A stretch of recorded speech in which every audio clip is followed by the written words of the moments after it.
Magandang hapon ho, mga ginigiliw natin tagapakinig. Ito po yung lingkod, Doy Del Castillo. Alas 3:30 na po ng hapon sa programa Ngayon Din Po. At sana po naman ay makarating ang ating palatuntunan ito sa iba't ibang panig ng daigdig at sa buong bansa. At ito pong programa Ngayon Din Po ay naghahatid po ng mga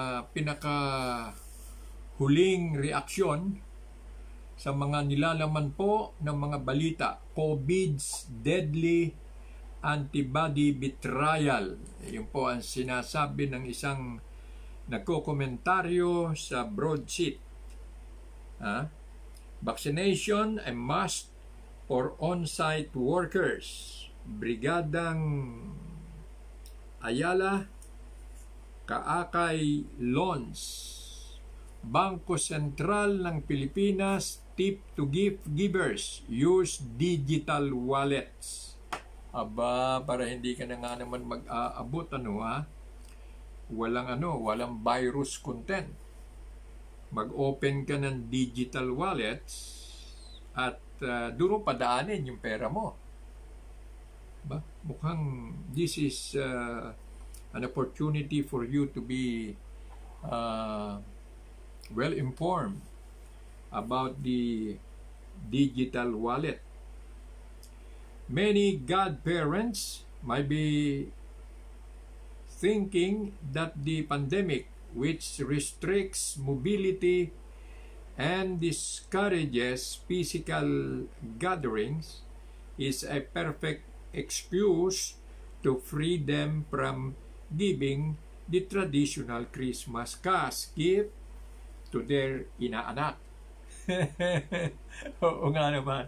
Pero itong bago sentral ng Pilipinas, sabi rito nung kalabaw, makakabawi na ako, wala nang kawalayang ninong ko na yan. Oo. Maaari niya akong padalhan sa magitan po ng tinatawag na traditional Christmas cash gift sa pamamagitan po ng digital wallet. Ito magandang pinag-uusapan to Kasi according to the speech na nakarating po sa inyong lingkod, yung authentic copy po ay English, pero tinranslate ko ho sa Tagalog. Yung talumpati ni Bill Gates. Sinasabi na ito daw ay isang paghahanda sa isang bago, yung pagbabago. At talagang pagka pinadaan mo lahat sa digital o sa wallet o sa cellphone, bago na nga lahat. Maaari kang makipag-communicate kaya ako nagpe-prepare ako ngayon. Medyo naubos yung 30 minutes ko sa programa dito sa hapong ito dahil ini-adjust ko po yung aking equipment. Nagkaroon po ng bahagyang pagbabago at ako po ay kanina pa naghahanda, advance, pero nung mamulestya ko, iba na pala yung nagkahalo-halo na yung mga saksakan kung saan-saan na napupunta. Hanggang ngayon, di pa rin ako sure kung naka-on the air ako sa inyo. Magaman, at dito ho sa aking setup, okay na daw ito.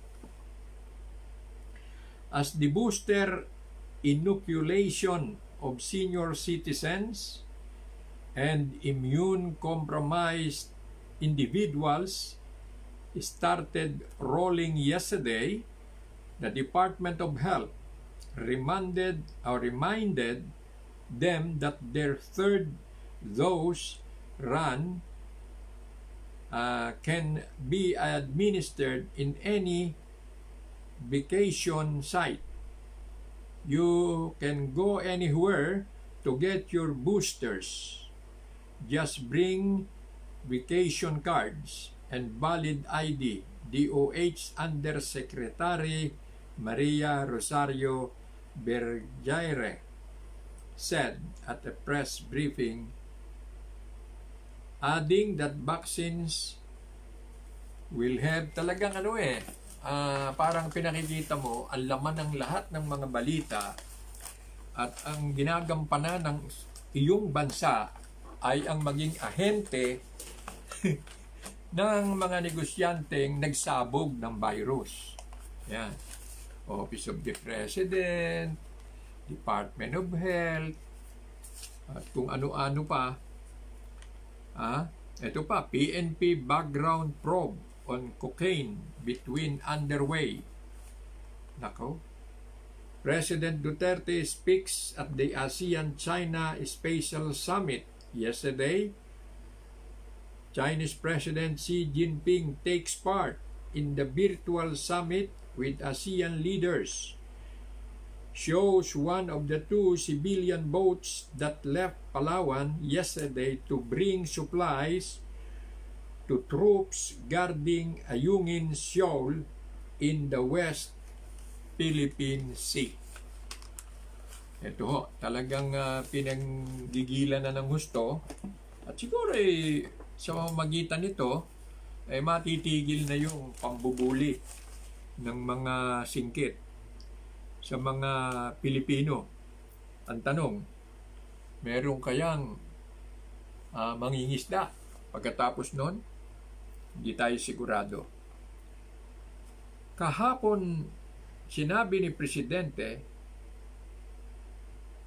assailed the Chinese Coast Guard's recent driving away with water cannon two Filipino boats on a supply mission to a marine outpost at Ayungin 2nd Thomas Shoal and cited the need to resolve disputes according to international law. Oo nga naman. Speaking during the virtual Association of Southeast Asian Nation, ASEAN, China Special Summit, Duterte said the South China Sea issue is a strategic challenge that cannot be solved by force. We abhor the recent event in the Ayungin Shoal and view with grave concern other similar developments. This does not speak well of the relations between our nations and our partnership. Duterte said, let us exercise utmost self-restraint and avoid the escalation of tensions. And most importantly, let us earnestly work toward the peaceful resolution of disputes in accordance with international law, he added. China claims virtually the entire South China. Well, dagdag na yun ang sumulat. Hindi ko sa China nang galing yung na yun. Yung statement na yun. That is what we call opinionated reporting. Mula po ito sa Beijing. Ito po yung balita naman sa Beijing. Chinese leader Xi Jinping yesterday said his country will not seek dominance over Southeast Asia or bully its smaller neighbors amid ongoing friction over the South China Sea. Xi made the remarks during a virtual conference with members of the Association of Southeast Asian Nation or ASEAN. Kita mo, biglang lundagan tayo sa kabila naman. Sagutan ito yung pinapaliwanag niya na ang China ay hindi hahanap ng makalamang sa mga miyembro ng taga-kanluraning silangang Asya o mambubuli sa mga maliliit na mga kapit bansa. kaugnay ng naganap na friction sa South China Sea. Hindi ibig sabihin sumagot na. Siguro, kung sakali may nangyaring ganon, ay hindi nire-recognize ni President Xi and expecting that there will be a official action from him being the highest leader of the People's Republic of China. Xi made the remarks during a virtual conference with members of the Association of Southeast Asian Nations, or ASEAN, held to mark the 30th anniversary of relations between China and the grouping. Two diplomats said ASEAN member Myanmar was not represented at yesterday's meeting after its military-installed government refused to allow the ASEAN envoy to meet with ousted leader Aung San Suu Kyi and other arrested politicians. Military ruler General Min Aung Hlaing was also barred from representing his country at the last ASEAN summit. China has repeatedly sought to overcome concerns about its rising power and influence in the region, particularly its claim to virtually the entire South China Sea that overlaps the claims of ASEAN members, Malaysia, Vietnam, Brunei, and the Philippines. China resolutely opposes hegemonism and power politics, wishes to maintain friendly relations with its neighbors, and jointly nurture lasting peace in the region, and absolutely will not seek hegemony or even less. Bully the small, Xi said, according to the official Xinhua News Agency. Ayun, nasagot na niya. Sumagot na siya. Xi remarks came days after Chinese Coast Guard ships blocked and sprayed a powerful stream of water at two Philippine boats carrying supplies to troops at a disputed South China Sea shoal and forced them to turn back. Yesterday, the Philippines redeployed the two supply boats to provide food to the Marines based at Ayungin Shoal aboard a World War II era warship which it deliberately ran around in 1999 in a move to fortify the country's claim. Chinese vessels have surrounded the shoal and demanded the Philippines tow away the ship, the BRP Sierra Madre. Malaysian Prime Minister Ismail Sabri Yaakob also raised the sea issue in his speech at the conference, saying,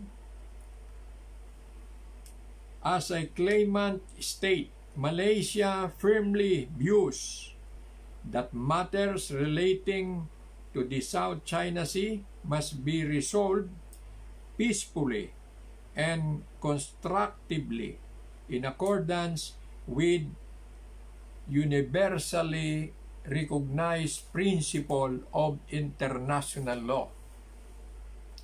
Malaysia calls on all countries to remain committed towards maintaining the South China Sea as a sea of peace, stability, and trade. His office quoted him as saying, to this end, all parties should exercise self-restraint and avoid actions that may deem provocative, which could further complicate the situation and escalate tensions in the area.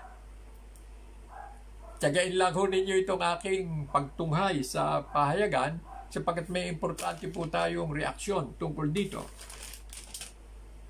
Na pinakinggan po ninyo yung sinabi ni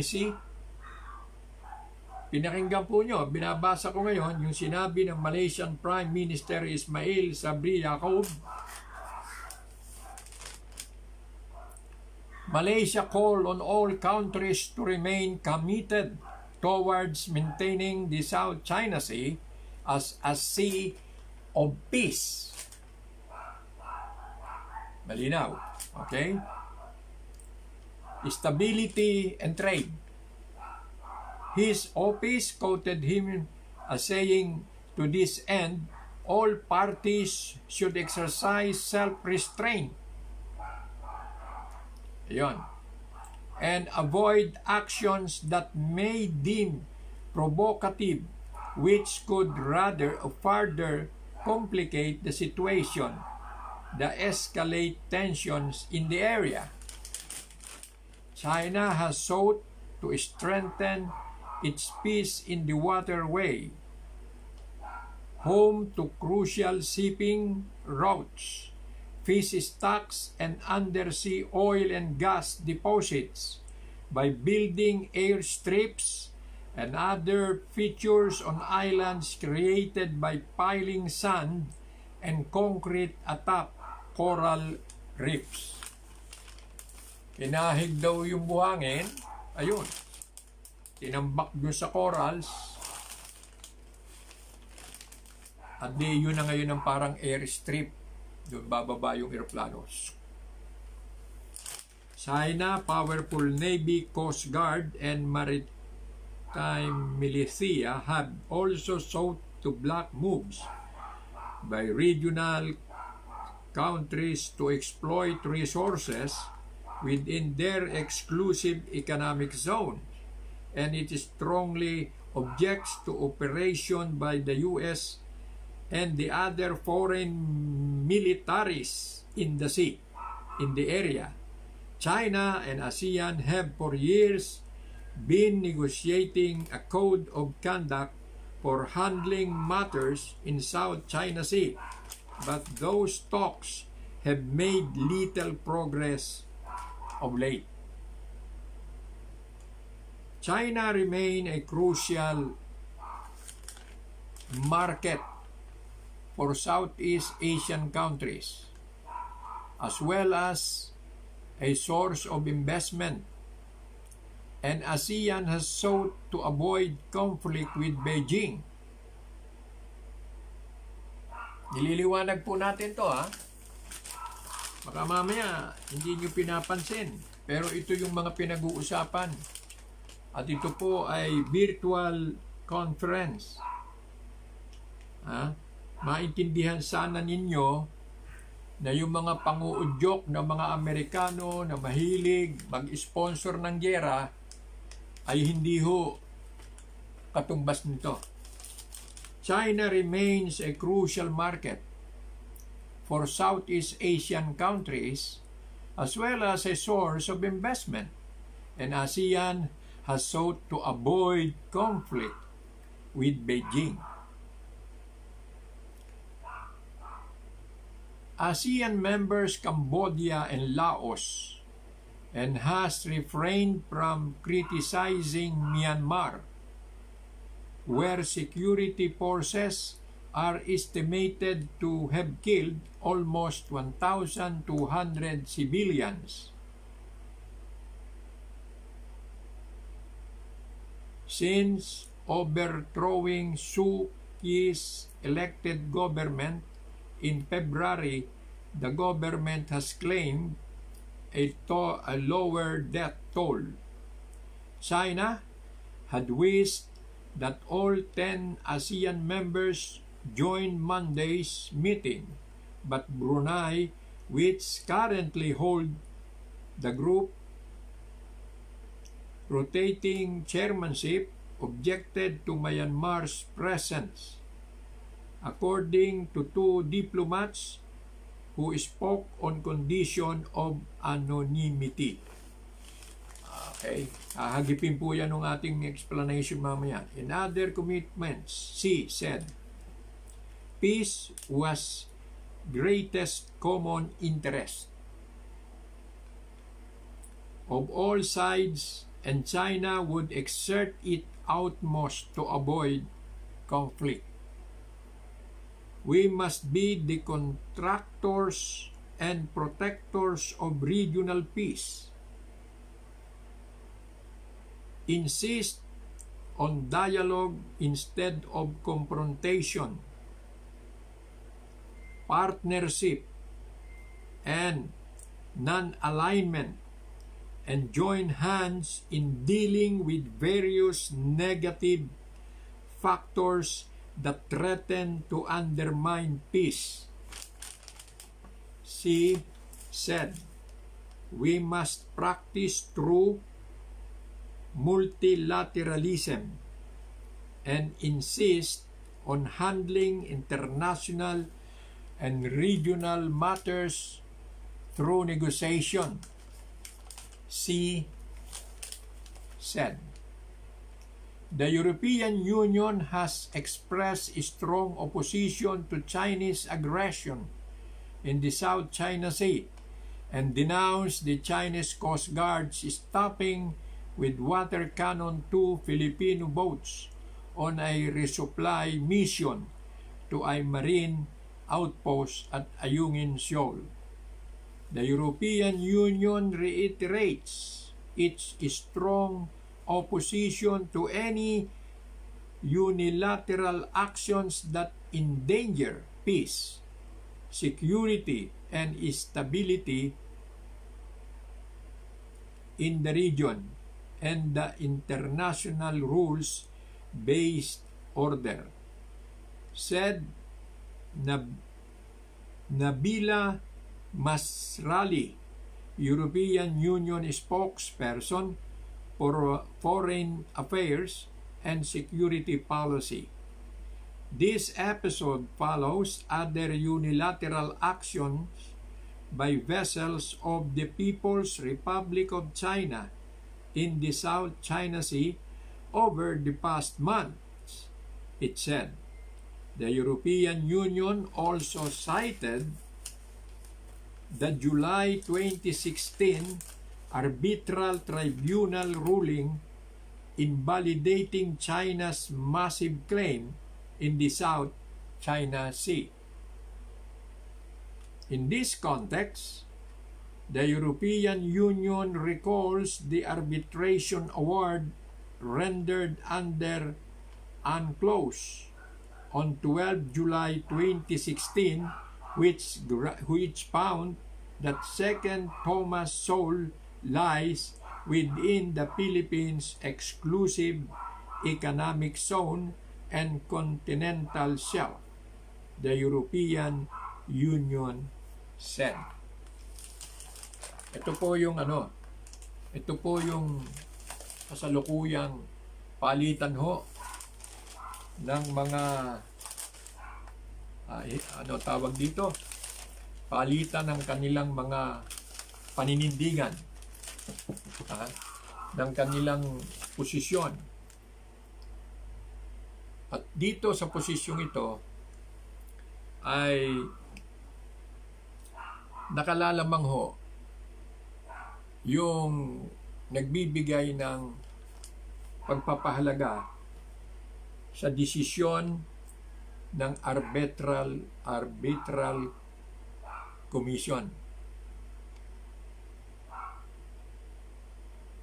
Binibigyan, meron silang magkasalungat ng China. Siyempre, lumalabas dito ang kontrabida yung China. At ang solusyon upang maayos ang problema, yung may malaki ho kasing ambisyon ng China eh. Ang ambisyon ng China ay mag-promote ng kapayapaan sa buong daigdig na kung saan ay siya ay isang pangunahing sponsor ng United Nations. Paanong magiging makabuluhan ang kanyang pagiging sponsor, ang kanyang kredibilidad ay nadudungisan ng mga mabilasik at mapangahas na pagpapalayas sa mga sasakyang pandagat na nagsusupply ng pagkain at mga gamit doon sa shoal, Ayungin Shoal. Kumuha ito ng simpatya sa Europa ng mga magkakasamang mga bansa, kapatiran, European Union. Bagaman at nandoon na rin ang Estados Unidos na siyang nag-uudyok at nagbubuo ng bloke upang awayin ang China sa kanilang mapangahas na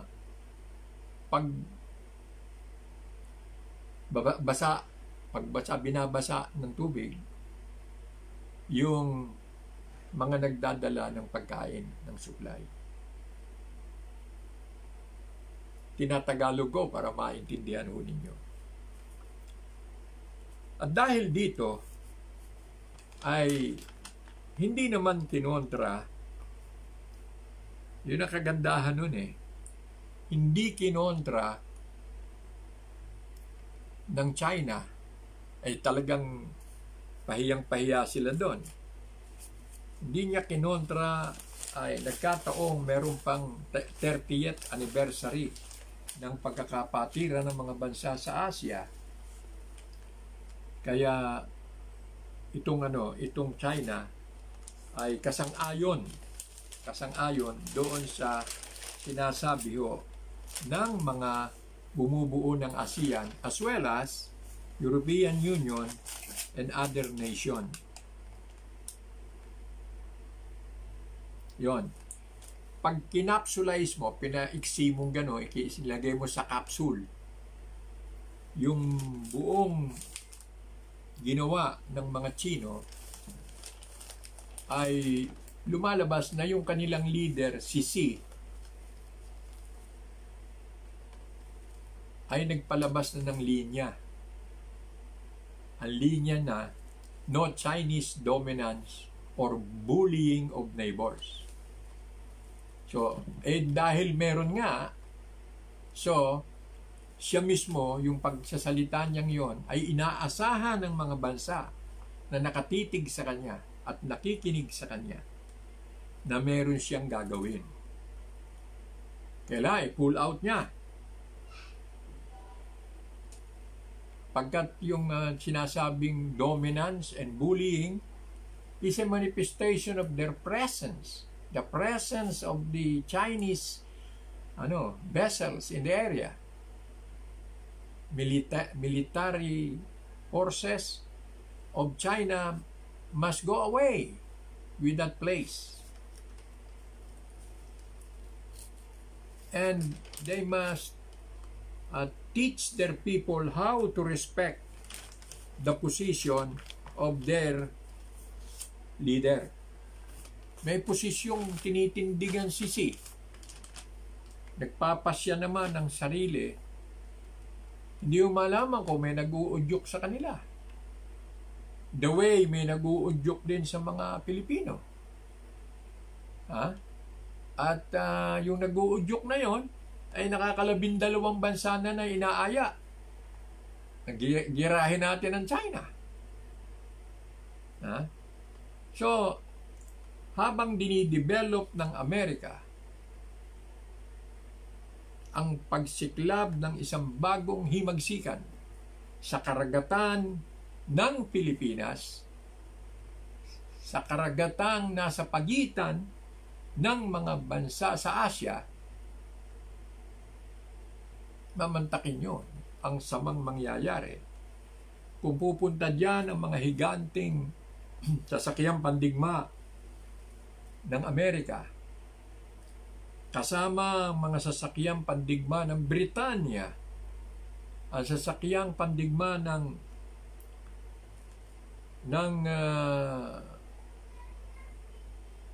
Australia, sasakyang pandigma ng Japan. May imagine po ninyo ano ang mangyayari sa ating karagatan pag nagsama-sama yung mga bansang malalaki na yan. Ha? At sila'y magpapaputok.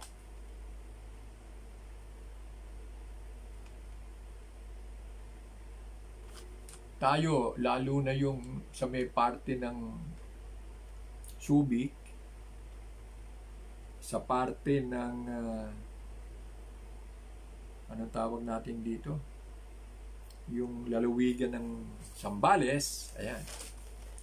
Yung parte na yon, siguradong destabilize yun.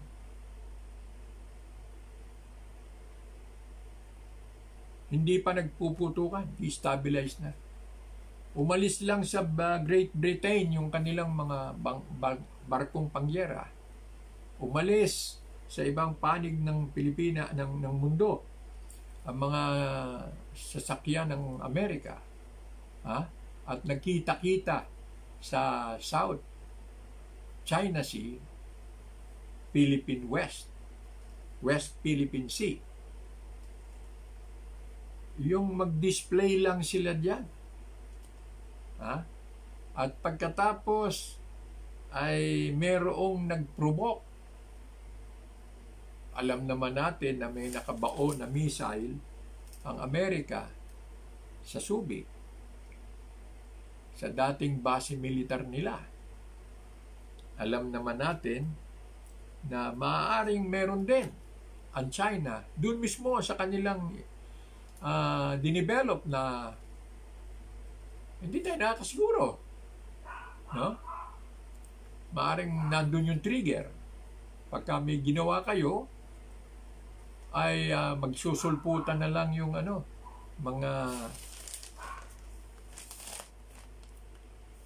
magsusulbutan na lamang yung mga nuclear missile sa liit ng Pilipinas. Ha? Bawat malalaking mga bansa na mayroong capability magpaputok ng missile, ha? Papunta sa China, may maligaw lang na isa. Isa lang. Huwag nang doblehin. Isang missile lang yung intercontinental ballistic missile. Burado ang Luzon. Burado ang Luzon. Sigurado yun.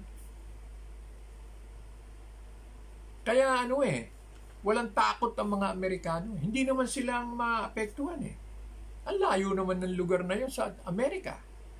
Walang bahagi ng estado ng Amerika maapektuhan ng digmaang kanilang ipinanghihikayat na gawin. Tapos, ang mga bansang ito sa ASEAN nagutom to. Ha? Maraming nagkasakit. Hindi nakapagtrabaho. Kung tayo po ay naghihirap ng mga Pilipino, ganun din ang mga nakapaligid na bansa. Dito sa Asia, Vietnam, Cambodia, Laos, Malaysia, Philippines, at yan, puro claimant. Sila man nagki-claim din. Paano gagawin natin? Hayaan ng mga matay ang mga mamamayan ng mga bansang claimant sa nasabing karagatan sa kapritsyo at yabang ng mga higanting bansa sa daigdig. Ganun po ba? Ayun, tanungin natin ang ating mga politiko. Kaya binasa ko po ito. Kung tutuusin, ang pinaka-iiwasan po natin yung magbasa ng periodiko in front of the camera. Subalit gusto kong marinig ng mga hindi nakakapagbasa kung ano yung mga opinyon Ano yung pinosisyonan ng mga bansa sa kanilang pagsasalita? Maganda ang kanilang sinabi. China has repeatedly sought to overcome concerns about its rising power and influence in the region, particularly its claim to virtually the entire South China Sea that overlaps the claims of ASEAN members. It's not only a claim of America, a claim of China. It is also a claim of ASEAN members, Vietnam, Malaysia in particular, and China. Undeniably, no one has the position of having it alone. There is only one common denominator, and that is to remain united, to remain peaceful, to have an economic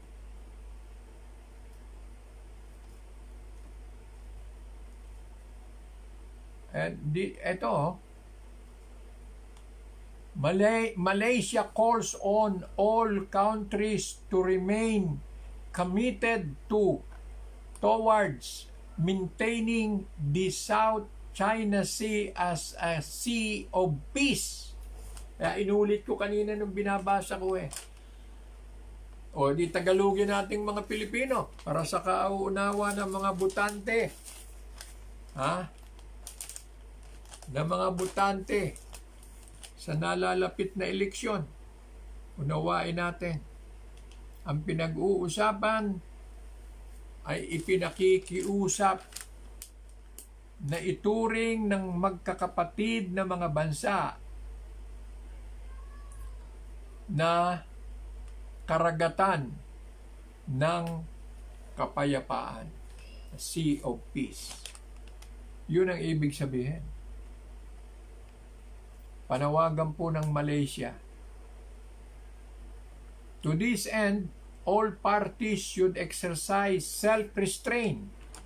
Kaya yung mga provocative na babawiin ng Pilipinas, may action doon, yun namang mga tao naman doon sa kabila, pipigilan yung mga ay pangkalahatan nila itong pangkalahatan nilang kiniklaim to Kaya yun daw, self-restraint. Pigilan natin ang ating mga sarili. Yun ang ibig sabihin. Hindi nagsasalita ay China. Ang nagsasalita ay yung Malaysian leader.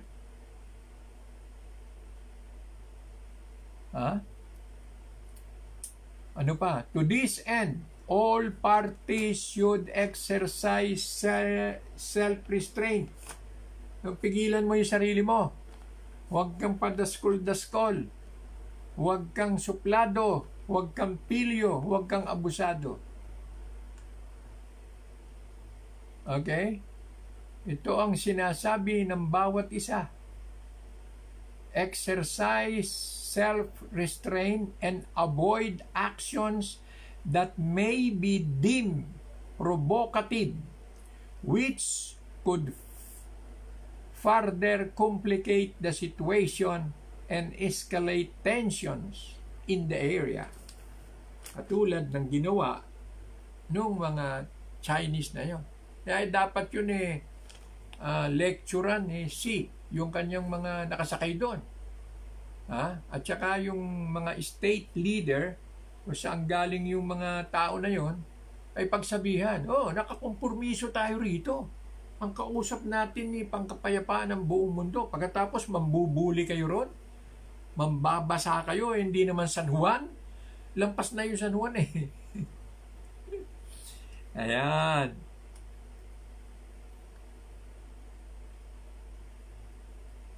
Eto, 10 pala yung miyembro ng ASEAN China had wished that all 10 ASEAN members join Monday's meeting.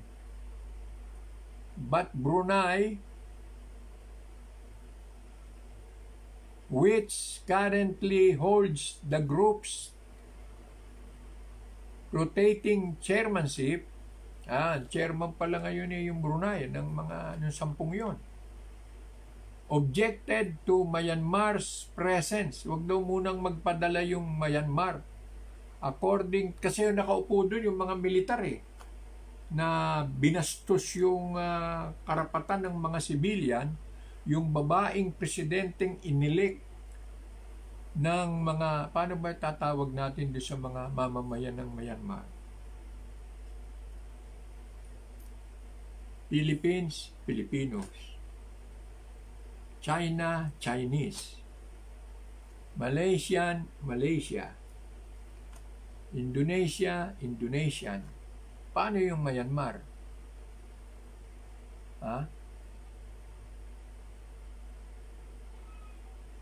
Two diplomats who spoke on condition of anonymity. Ayaw nila. Oo nga naman. Baka nga naman sa halip na makatulong sa kapayapaan sa lugar nila,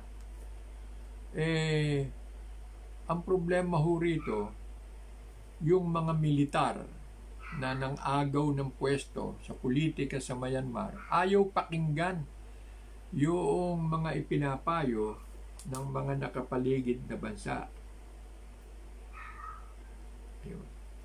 Ngayon, kung paano ho re-resolbahin yan, nandun na naman ang China.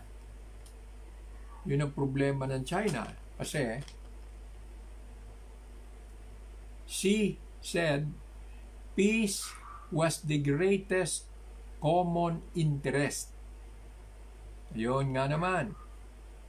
Yun ang pinagkakaisahan ng lahat. Yung peace. China would exert its utmost to avoid conflict. So, yun. Yun ang tinatawag na mahinahong pagsasalita ng pinuno ng China. Nire-recognize nila ng nasabing Pangulo ng China na common interest ay peace. Greatest common interest of all sides. Kasama raw ang China. And China would exert all utmost to avoid conflict. We must be the contractors and protectors of regional peace. Insist on dialogue instead of confrontation. Partnership and non-alignment. O yun. Huwag kayong makikikampi doon sa hindi naman kasama sa usapan. Kung lundag agad sa Amerika yung mga Pilipino. Yung ilan dyan. Dedede sa Amerika. So, non-alignment. Tayo-tayo. Kung 10 sila, kasama tayo, di 11. Tapos yung China pa, di 12. Tayo-tayo. Do not internationalize the issue. The issue is between neighbors. And if we cannot establish unity, camaraderie, harmony, how can we develop the area into the sea of peace? Yan. So, matagal nang dinidevelop yan. Kaya lang, itong mga in-check, iba yung sinasabi ng Pangulo, iba yung ginagawa ng mga tauhan. Kung ay mga barako yata, kapunin kaya natin. Hindi naman pwede. Kaya nga sabi, pigilan daw natin ang ating mga sarili. Avoid conflict. Hayaan mo yung Beijing ang kumapon doon sa mga barako nila.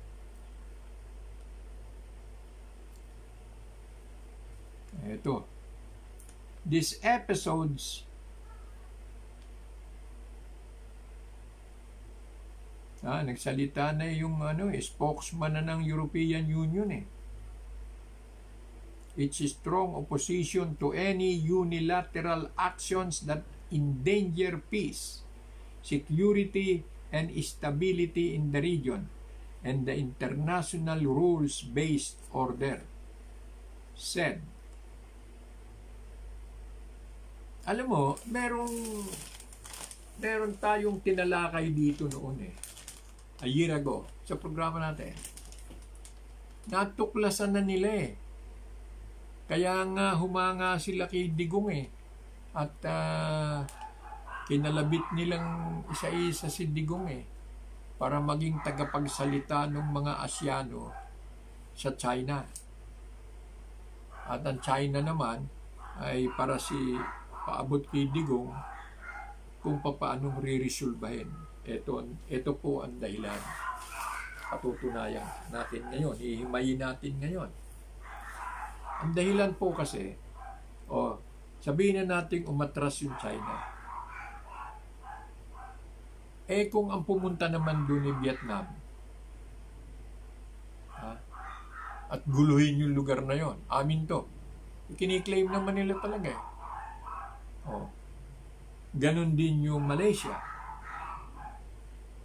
Ganon din yung sumasali nga sa yung Taiwan eh, kaya lang inaalis sa picture kasi nga yung one China policy. China rin yung Taiwan, kaya hindi na sila kasali doon sa agawan. Bahala na si Papa. So, ganito po natin ina-analyze yung natuklasan na nila. Ang pagkatuklas nila, sapagkat doon sa mga bansa sa Asia, ang nakakaangat,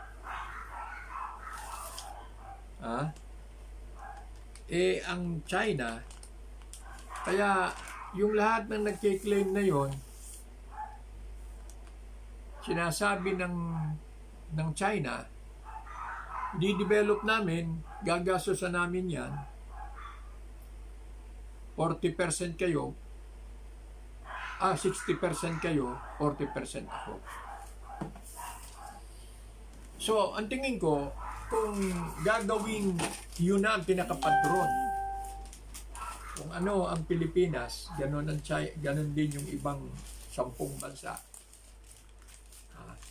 So, ang ibig sabihin, kapwa sila magsisharing doon sa harvest. Halimbawa, nagbukas muna ngayon. Meron silang usapan ng Pilipinas, 60-40, 60 sa Pilipinas, 40 sa China. Meron itinatanim doon yung Vietnam eh. Ginasusin din halimbawa ng China. Ginamitan nila ng kanilang aparato at hinarvest yung nandoon sa inaangkin ng Vietnam. Tapos meron namang lugar na para naman sa iba, sa 10 na yun. Pare-parehong makikinabang. Alam niyo, nakikita ko rito, kung hindi mauudyukan ng Japan, dapat wag na isali yung Japan eh. Doon sa sinasabing ASEAN peace. Ang kanila kasi war eh. Tsaka yung US, hindi na muna kasali. Australia, hindi na rin muna kasali. Kasi sila pro war eh. Gera, ito na lang munang natitira dito. Ang mag-usap-usap. Bagay, hindi na kailangan turuan dahil ginagawa na nga nila. Kaya lang, hindi pa nila matapos yung merong sinabing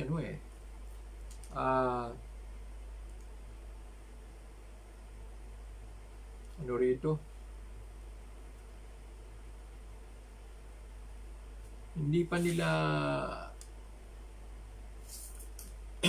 code of conduct. Ayun. Yung binanggit dito, Code of Conduct. Sandali lang. Teka, ha? Excuse me. Medyo nasasamid tayo, kailangan uminom muna tayo.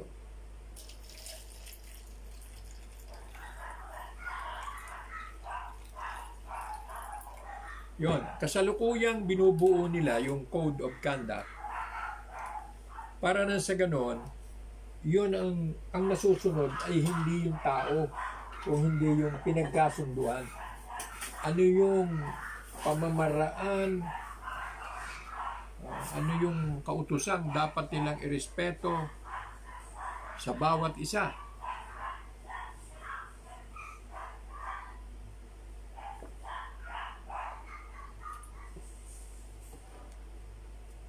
Kaya nakikita ko, ipanganganak kung hindi maghahari ang digmaan, kung hindi maghahari ang puot, at ang mangyayari ay pag-ibig, magkakaunawaan ang mga bansang ito.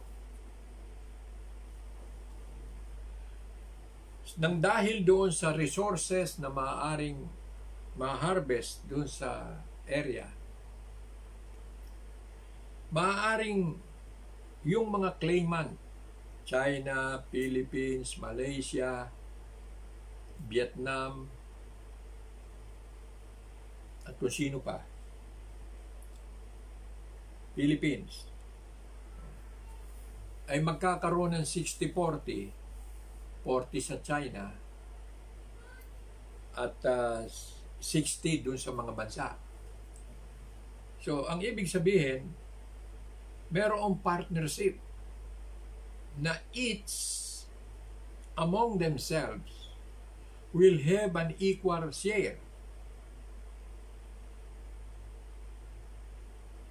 Hinati, inihiwalay yung China bilang yung China and developer, contractor.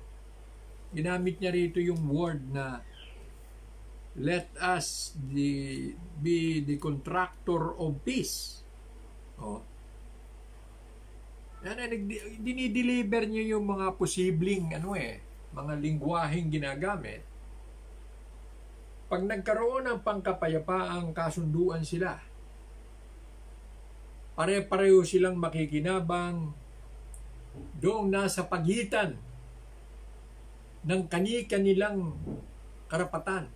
Pag sinukat mo kasi, pumapasok doon sa sinasabing 200 nautical mile. Economic zone. So, magiging economic zone ng mga bansang claimant doon sa area. Sa halip na magiging nag-iisa lang na, okay, akin to. Habang panahon, akin to. Akin to, keep, akin to. Pero wala naman siyang pakinabang. Wala siyang kakayahang. Yung kanyang amo na nagdidikta sa kanya na Amerikano ay pobre na rin. At nakalipas na ang 100 taon, alaman lang nahukay doon kahit na isang holin man lang. Sana man lang nakapagpatanim man lang ng pako. O kung anong halaman. Kaya tama yung unang statement nung 2020. Sinabi, do not internationalize the problem. Let us resolve the issue among ourselves. That is the good gesture ng doon lang sa pagtawag nung magsalita yung European Union, sinabi niya ito yung inaasahan niya. Nagsalita yung Malaysia, ang tawag South China Sea. Yung Pilipinas lang at saka yung Amerika ang nagsasabing West Philippine Sea.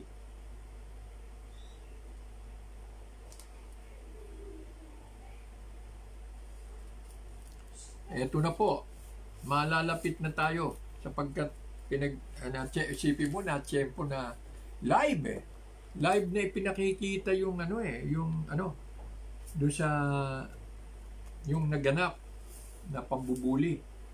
So, pahiyang-pahiya si Don. Oh.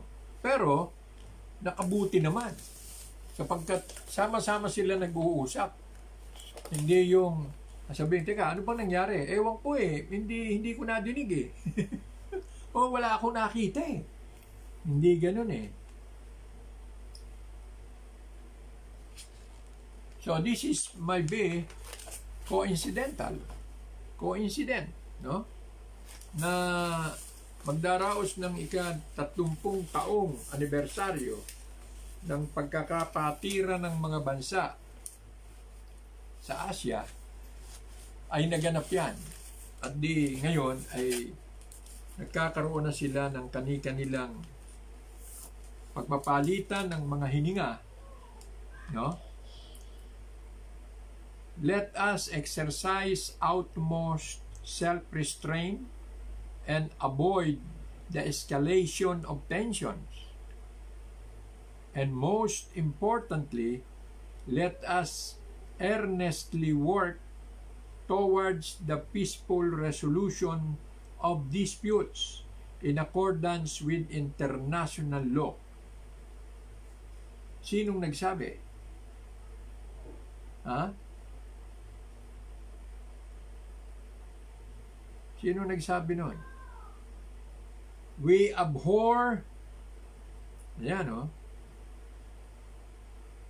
let's see this. Speaking during the Virtual Association of Southeast Asian Nation, China is Special Summit, Duterte said, the South China Sea issue is a strategic challenge that cannot be solved by force. Ayun, ang opening salvo pala ni Duterte. Teka nga, ating Tagalogin ito sa maintindihan ng nagtitinda ng taho. Ha? Sabi ni Duterte, the South China Sea issue is a strategic challenge that cannot be solved by force. We abhor the recent event in the Ayungin Shoal and view with grave concern other similar developments. Period. This does not speak well of the relations between our nations and our partnership. Yun, sinabi ni Duterte. Tapos dugtong pa. Ito yung dinagdag niya. Let us exercise utmost self-restraint and avoid the escalation of tensions. And most importantly, let us earnestly work toward the peaceful resolution of disputes in accordance with international law, he added. Yun ho ang sinabi ng ating presidente. Ang ganda. Maganda. Yan ang sinasabi nating positibo. Ha? Kalmado. Kahit na dito, pagkakausap yung mga kababayan, barumbado, pero pagdating sa pandaigdigang larangan, umiiral yung pagiging diplomat, diplomatikong mga pangungusap. Yan. So, mga kaibigan, mahalaga po itong tinatalakay natin na ito. At wala namang kumukontra doon sa sinasabi ko. Kung ano yung tinatawag na mutual understanding, yung Memorandum of Understanding na pinirmahan ni Xi at ni Duterte, ay lagyan na ng tinatawag na aksyon. Lagyan na ng aksyon.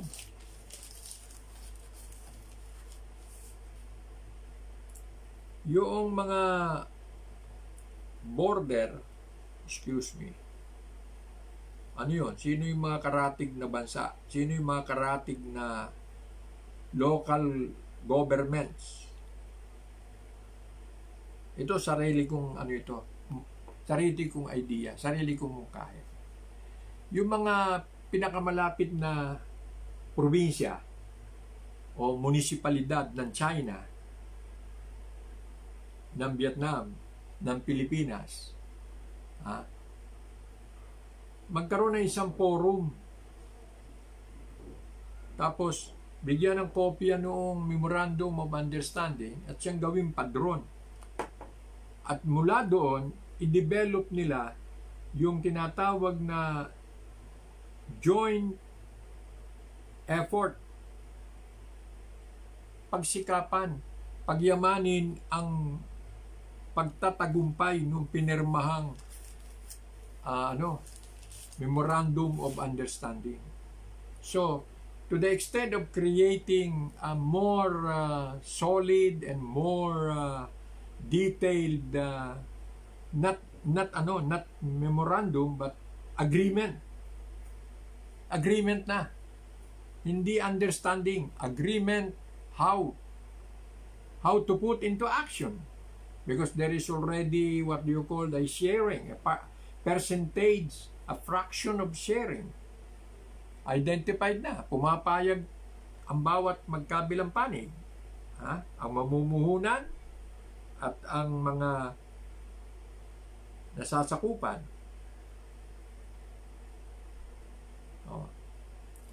Huwag nating hatakin dun sa speculation. Wala. Ang dali natin dun sa mas rational. Ito na pagkasunduan nila. Ito ang gawin natin. Simulan na. Sige, implement na namin sa Pilipinas at ng China. Simulan ng hukayin. Ay palagay ko, matitigil na ang pakikialam ng mga bansang hindi kasali. Samantala, sinasabi nila na ito ay international navigation lane. Sige, edi dumaan kayo. Pero hindi kayo para tumigil dyan at magpaputok dito kaliwat kanan at magyayabang kayo na tila sasakupin ninyo yung karagatan na yon. Ay baka naman yung mga bansang 10 na yon ang magkaisa-isa, tumaga ng tiniba ng saging at magbalsa papunta doon sa laot para pagtatagain yung mga barko ng Amerikano.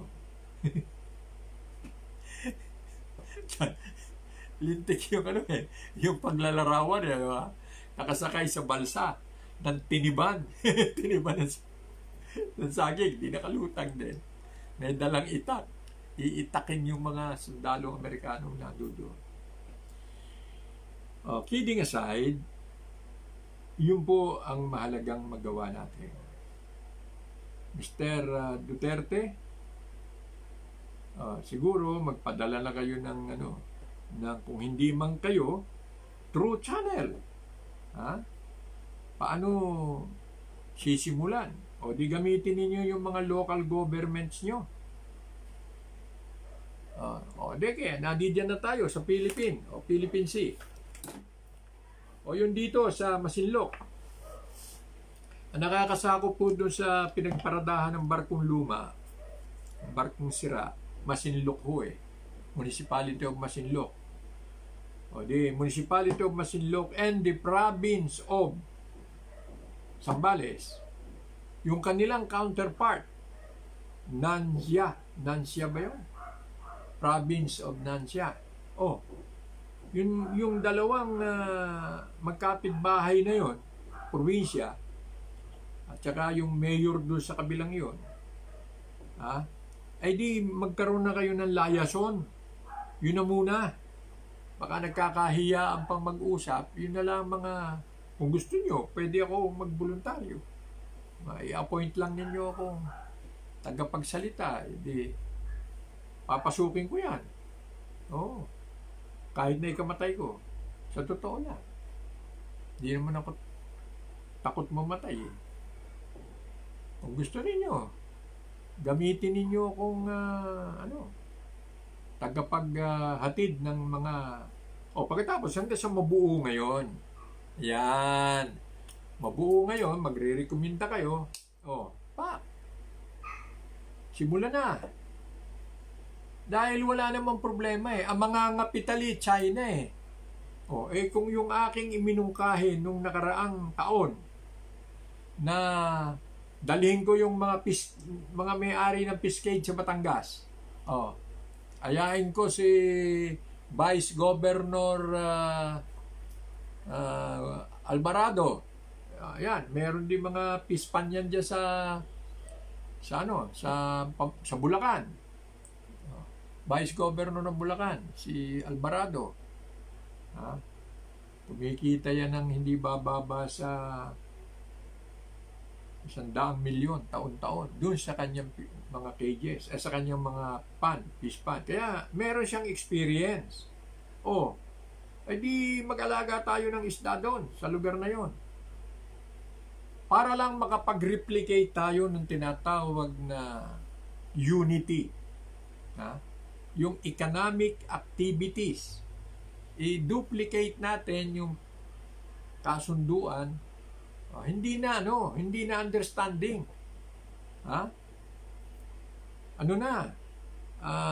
Agreement na. Kasunduan. Maglagay tayo ng mga fish cages. Mag-alaga tayo ng mga shells. Tapos yung kung bakit ba naman sa giyera mo dadalhin itong mga Hapon? Hindi naman nadala sa giyera yan. Ayain mo yung Hapon. Total, meron kayong expertise sa pearl farm. Di doon sa karagatan na yon. Maglagay kayo ng pearl farm doon. Yung mga ginagamit yung trabahante ng kung ilang taon na, ilang dekada na sa Davao. Merong pearl farm sa Davao. Doon nag-harvest ng mga perlas na magaganda. Ang mga Hapon. Di simulan nyo, kasama Hapon doon. Siya naman yung parang version ng China. Pupuhunan na ng Hapon. Di-develop ng mga Pilipinong manggagawang may experience sa pearl farm. Ayan, masisimulan. Ayan, diyan natin masisimulan. Diyan natin magkakaroon ng katuparan at mabibigyan ng pagkakataon yung pangkapayapaan. Dahil nagkabati-bati na, dokumentado, maghahanap buhay, magbebenta, 60-40, 60 sa Philippines, 40 sa Hapon, 40 sa China. Sino yung nag-invest eh? Tapos yung sa China naman, oil. Sila yung maghuhukay ng oil. Whoever will be interested, yun na ngayon magiging pattern. Hindi katulad nung nag-apply ang mga Amerikano yata o English, mga British. Yung nakita sa Malampaya, merong oil. Sila yung Shell. Shell, British yun eh. Sila yung nag-apply na magpapatakbo ng Malampaya. Hina-harvest nila. Tapos, nire-refine doon sa Singapore. Hindi ho dito. Sa Singapore nire-refine eh. Doon nagkakaroon ng presyo. Magkano yung nahukay nung refined na. Ayan. Noon tinuos wala pang 10% yung napunta sa Pilipinas. Pagkatapos, etong mga propagandist ng Amerikano, kung makakatsang-katsang ang laki ng porsyentong binibigay ng China. Yung kanilang posisyon doon sa Shell, na pagkayaman-yaman naman yung Shell na yon sa Great Britain. Ngayon naman, lagyan na ninyo ng into action. Mr. President, I think, pag itong ginawa ninyo, baka makalimutan na ng mga tao yung eleksyon. Yan na laman ng lahat ng mga dyaryo. Magkakaroon na ng spekulasyon, magkakaroon na ng decimal point. Gaano karaming langis ang aming i-harvest? Ano ang speculation? Maaaring. At saka tatakbo ang ekonomiya. Pati yung ang tinatawag natin, yung stock exchange. Tataas yan. Ilan ang mahuhukay mong mineral dyan. Pero yung sinasabi ko ho, na para sa yung Malaya oil, hindi ko kasali dyan. Kayo lang yun doon. Dito kami sa ibang lugar. Ano yun? Meron dito sa Quezon Province. Bubuksan na lang. Nahukay na ni Apo T. Marcos. Pag binuksan mo na ganun, lalabas na yung oil. Meron dyan sa Mindoro. 3 butas yata ay nasa Mindoro eh. Sinara lang. Di buksan na uli. Chang! Pag-aari ng mga Pilipino.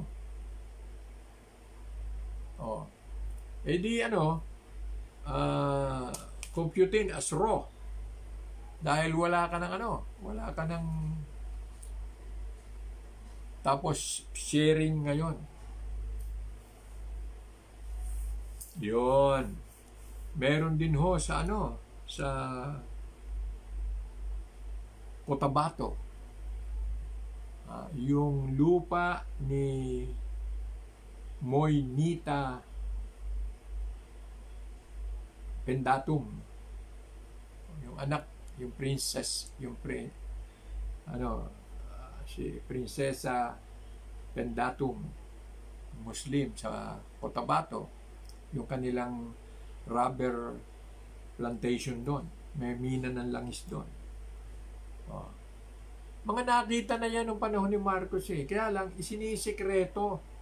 Niyuyugyug kayo ng niyuyugyug kung ano-anong mga issue. Mga kayamanang hindi naman sa inyo.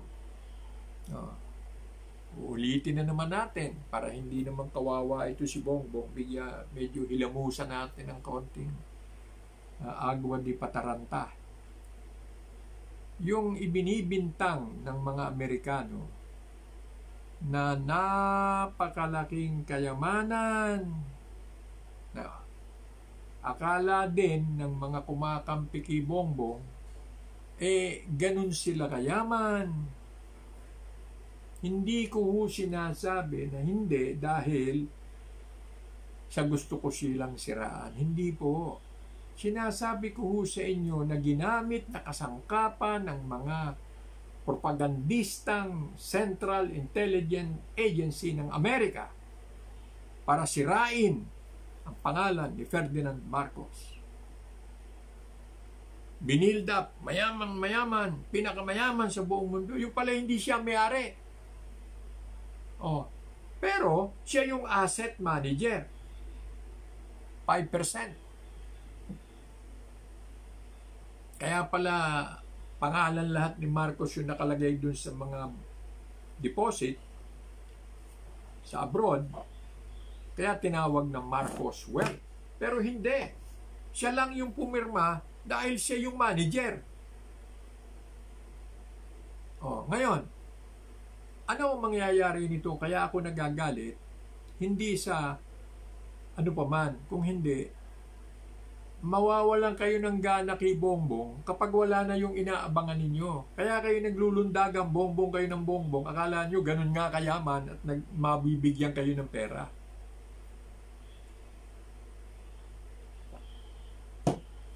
Kung unique nila, tumakbong presidente si Imelda, hindi niya nagamit. Tumakbong congressman si Bongbong, hindi niya nagamit. Tumakbong senador, hindi niya nagamit. Tumakbong vice president, kaya sa natalo, hindi rin niya nagamit. Pagkatapos ngayon, maniniwala kayo na meron kayong makikitang pera kay Bongbong. Hindi umano, mga pangako na nayari na yung last will na ipamamahagi sa mga Pilipino. Wala na.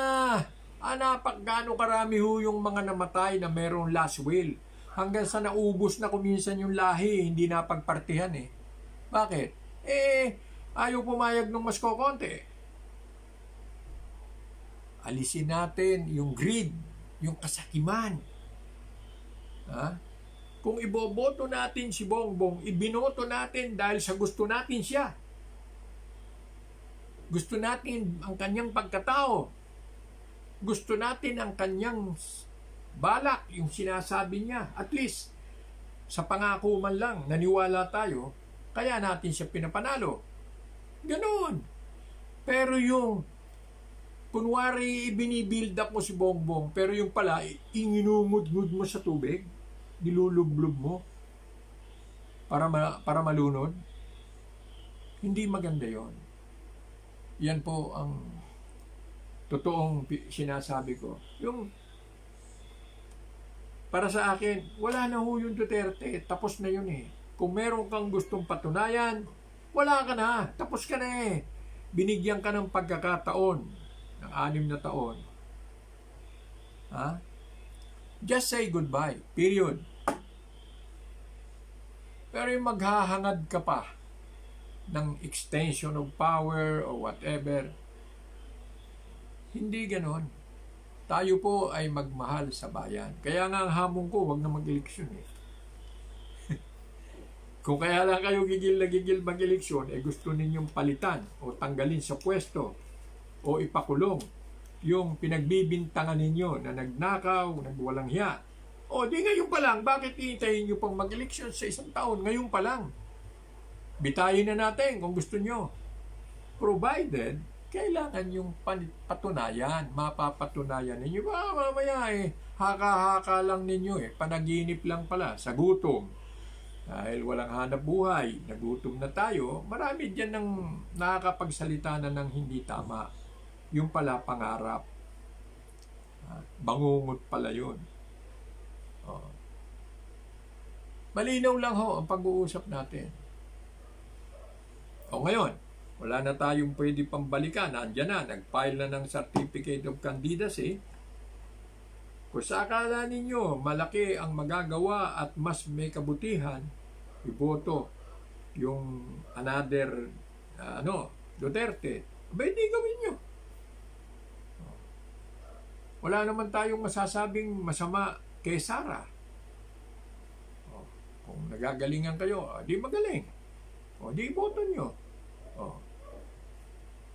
Kung sinasabi naman ninyo, ang gusto ni Digong, lahat ng mga nagmalasakit sa kanya, kasama niya, sapagkat siya ay merong pagbabago, inihatid na pagbabago sa Pilipinas, ay gusto niyang maipagpatuloy ang pagbabagong ito at magkaroon ng kaganapan sa magitan ng panibagong personahe na merong katapatan, pagiging pagmamalasakit sa sambayanang Pilipino at kay Digong.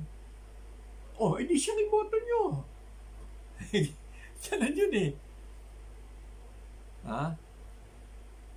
Pero, yung tayo ay kaya magdidesisyon at makikipagkagalit pa tayo o maninira pa tayo ng tao, hindi tama yun. Hindi tama yun. We must think what is good for the country. Figurahan ninyo. Sa kanya bang sinasabi, yung iba dyan kumakandidato si Bongbong, merong gustong gawin si Bongbong para sa bayan, sasabihin bet ngayon mo na lang sinasabi yan, bet ang tagal mo na dyan hindi mo ginawa. Walang ganon. Walang oportunidad yung tao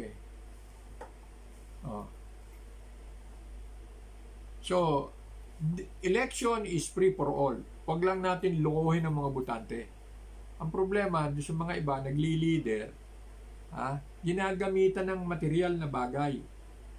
Ito ang aming iboboto, at pag ito ay nanalo, darating ang pera galing sa ibang bansa, at magiging pensyonado kaming mga Pilipino, hindi kami magtatrabaho, titihaya na lang kami, at magbibilang ng araw, bawat sikat at bawat lubog, kami may kabuhayan. Ganon ganon ang dating Kaya akala mo, totoong-totoo. Pag dumating ang panahon at nanalo na at hindi naganap, di panibago na naman, hanap na naman. Dumaan ang 100 taon. Gaano karaming eleksyon yan? Dumaan na yan. Hindi na tayo nagtagumpay. Hindi na tayo natuto. Kaya sabi ko, ang hamon ko ngayon, hindi yung kung kaninong tao. Basta kung kayo ay boboto, dahil gusto nyo yung tao, period. Hindi dahil gusto ko yung nasa bulsa niya. Hindi, wala eka eh. Sexy si Bongbong eh. Walang laman yung pitaka. Slim eh. Hindi ho. Pag nanalo yan, lalabas yung pera niya. Maraming pera. Huwag ganun. Mapoprostrate kayo eh. Masasawi naman kayo eh. Yung nakaraang eleksyon, dapat nanalo na siya. Kapos. Yun ngang tawag dito, yung protest na-delay eh. Hindi nyo malaman saan siya kukuha ng pera. Sa totoo lang, siya ay 2 beses na dinaya. Dinaya siya nung eleksyon at doon sa protesta, dinaya pa rin. Mas malaki pa ang pandarayang ginawa doon sa protesta. Nilagyan pa ng tubig yung mga ballot boxes. Akalain mo yun, wala man lang nakulong na kahit isang empleyado ng Comelec. Doon lang eh. Doon lang. Dapat magising na kayo. Ba't pa kayo sasali sa eleksyon? Ilukuhan lang naman ito. Sipin mo, di dinaya. Nagprotesta. Nung dumating yung protesta dinaya uli. Hindi mabilang yung mga balota, basa ng tubig. Kung yun man lang sana, nabasa na natuyo. Hindi, basa eh. Ang ibig mong sabihin, lumipas yung 4 na taon, basa pa rin yun. Di ka babasa lang. Nandun pa rin sa Comelec. Comelec employee mismo ang kalaban nyo o contractor. Ang masama, alaman lang kayo nahuli. Anong ginagawa ng security guard? Anong pangalan ng agency ng security ng Comelec? At yung kinalalagyan ng mga ballot boxes hindi na proteksyonan. Ako nagsasalita, ang sinasabi ko yung katotohanan. Pinanghihinayangan ko. Bakit? Nanonood ako live eh. Binibilang lamang si Bongbong ng 1 milyon. Nung nagbibilangan. Pagkatapos may umakyat doon sa doon sa score sheet. At meron daw sandali lang, may aayusin at meron ikang sira. Ayun, nagkurap-kurap na yung Sana ko nanonood doon sa lobby ng itong hotel sa tabi ng ABS-CBN. May hotel dyan eh. Sa tabi ng ABS-CBN. Pag-aari nung si Singson, pinsan pinsan ni Jerry Singson. Kaibigan ko si Jerry, magkasama kami sa Liga. Jerry Singson. Ayun, yung hotel doon. Na doon kami nagdadaos ng forum ng mga broadcaster. Ano yung hotel na yon? Yung dating Juice Mag. Anyway, nanonood ako live eh. Meron lang daw na mali. Ayusin lang daw, inayo. Ang tagal! Nung bumalik eh. Wala na, hindi na umiscore si Bongbong eh. Si Bongbong ang tinambakan ng milyon. Kaya ako, hindi nyo ako masisisi kung bakit nanggagalaiti ako. Dahil yung ginawa ninyong katampalasanan doon sa tao. Como walang perang mailabas, Talagang binaboy nyo. Oh. Yung una, maaaring hindi pa ako kumibo, hindi ako kumikibo eh. Unang-una. Siguro, baka hindi sinasadya. Nagkaroon lang ng diferensya, ganun ganito. Nadaya. Para bang without malice. Ano? Excuse me, hindi po sinasadya. Ganun. Pero nung basahin na yung basahin na yung mga ballot boxes at nung recall, kung ano-ano ng mga kabulastugan ng pinagagawa dun sa ng mga taga-Comelec. Nako, at wala man lang nakulong kahit isa o wala man lang napagbintangan ng sabihin na natin, wala man lang napagbintangan gumawa, pero yung command responsibility, kayo nagbantay niyan eh. Diyan nakatago yung mga ballot boxes na yan, bakit yan nabasa? Oh. Merong NBI, walang report yung NBI. Meron tayong Philippine National Police, meron siyang isang departamento for criminal investigation, si IDG, walang report. The COMELEC did not exert effort to find out how and why na nabasa itong mga ballot boxes na ito. Wala kayong narinig kay Bongbong. Mabait yung tao. Pagkatapos, eto na naman ngayon. Diyos ko. Bubulahin na naman ninyo yung mama. Gaano katagal para sa COMELEC malaman kung dapat o hindi dapat kumandidato si Bongbong? May kakayahan ba siya o wala siyang kakayahan? It's a question of yes or no. How long it will take? Bakit nyo inihahang? Niloloko nyo ang taong bayan. Mga taga-commission ng eleksyon. Kung hindi nyo niloloko ang taong bayan, nag-set kayo ng hearing.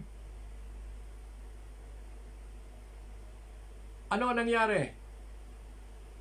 Simple lang ang pinagtatalunan ninyo. Answerable by yes or no. Bakit aabutin ng ganito katagal? Ilang araw na natin pinag-uusapan yan. Hindi lang 2 linggo. Iisang ruling naman yung titingnan ninyo.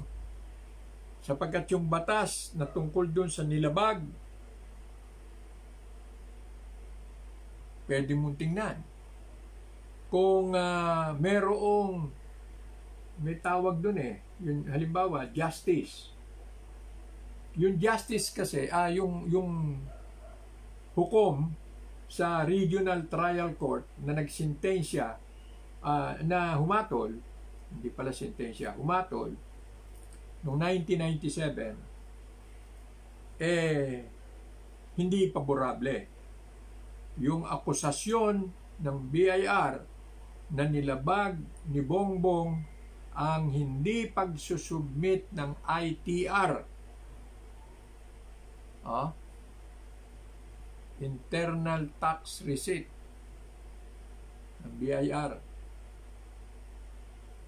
Di merong findings. Guilty findings. Ano yung batas? Ano yung nilalaman ng batas noon? Well, ayoko nang magsalita. I'm not a lawyer at hindi ko naman nabasa ng kumpleto kung ano yung parusa. Basta nababasa ko lang, natatandaan ko, merong desisyon na nagawa niya yung krimen. Kung nagawa niya yung krimen, ano ba parusa doon sa nakagawa nun? Di may parusa. Bilanggin niya kung ano parusa. Ngayon, inakyat sa Court of Appeal.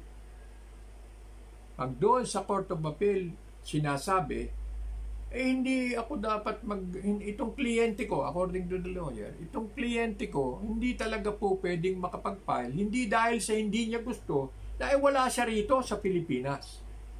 O siguro, sinuportahan pa nila ng mga documentary evidence yan, na umalis yan dito, napunta sa ibang bansa, ganyan-ganyan, ganito lang siya nakabalik. So, di may ebidensya. Ngayon, ang tanong, nasaan ang desisyon? Bakit siya inakyat pa rin sa Supreme Court, talo pa rin siya. Kumpirmado pa rin na siya ay may kasalanan. Ngayon, kung naipatupad ng hindi kumpleto yung hatol, hindi dapat ikulong. Hindi dapat siyang parusahan dahil sa hindi naman niya talaga nagawa ang mag-file dahil wala siya rito. Paano mo sisingilin ng resibo? Resibo na lang yung pinagpapile income tax return So, the documents. Wala nga siya rito. O di sana, ang naging sagot ay dismissal. Bakit sinintensyahan pa rin ninyo pagkatapos hindi nyo pinakulong? Samantalang ang sinasabi ng batas, kung ikaw ay nagkasala ng ganoon, ay ganito ang parusa. Hindi pwedeng gumanap na tagatakal yung justices. No. No one is above the law. Even the justice of the Court of Appeal, hindi niya pwedeng bawasan yung penalty. Parusa. Ngayon, at lalo na yung ganung katwiran, kawawa naman na ala naman siya rito, kaya hindi siya nakapag-file. Hindi pala siya nakapag-file. Di wala siyang kasalanan. Sapagkat imposible siyang makapag-file dahil wala siya rito. Yun. Meron pa ako nadidinig, kesyo hindi raw binigyan ng kwenta, ng tamang kwenta ng babayaran. Siguro baka napakalaki ng babayaran, napalundag yung tao. Sa lundag, napatayog yung lundag. Sa taas ng lundag, lampas pa sa eroplano. Pagbagsak, nasa Amerika na siya. Kung saan. Anyway, ibig sabihin, hindi po pwedeng yung kung ano lang ang kapritsyo ng justice.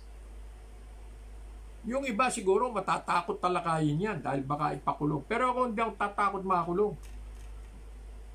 Walang karapatan ng sino mang justices bawasan o dagdagan ang parusa sa itinatakda ng batas. Ikaw ay taga-basa lang, taga-interpret ka lang ng law. That is your job to be the judge. Pero kung ang gagawin mo, babawasan mo o dadagdagan mo ang parusa, ay ikaw na rin ang congressman. Dinagdagan mo na ang kahulugan, binago mo na, inamyendahan mo na yung batas. Mali na yun. Usurpation of power na abutin mo sa akin yan. Kakasuhan na kita ng pang-aabuso sa katungkulan. Hindi naman yun na sinasabi ng batas, yun ipaparusa mo. Yun. Ngayon, dahil sa ginawa ninyong yan, tinatanggalan ninyo ng karangalan yung tao. Bakit? Binibiro mo kung wala siyang kasalanan dahil wala siya rito. Hindi nyo inabsuelto? Pagkatapos ngayon, yung mga ngayon lang ipinanganak, yung millennial, yung mga bago ngayon na mga nakikinig at nakikisangkot yan sa hindi nila alam na gano'n. Sasabihin, yan pala balasubas, hindi nagbabayad ng buwis. Biro mo, meron na agad na conclusion na gano'n. Kaya sabi ko, may karapatan si Bongbong na magdamdam.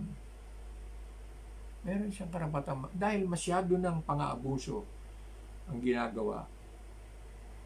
Dahil lamang sa nangarap yung tatay nila, ayaw tanggapin ng mga pinagkukwentuhan ko Nagalit ang Amerikano dahil noong mag-mature yung unang deposit, dumating yung mga kayamanang ang magmamanage ay si Attorney Ferdinand Edralin Marcos. Iginawa na ngayon. Diniposito na si kayamanan.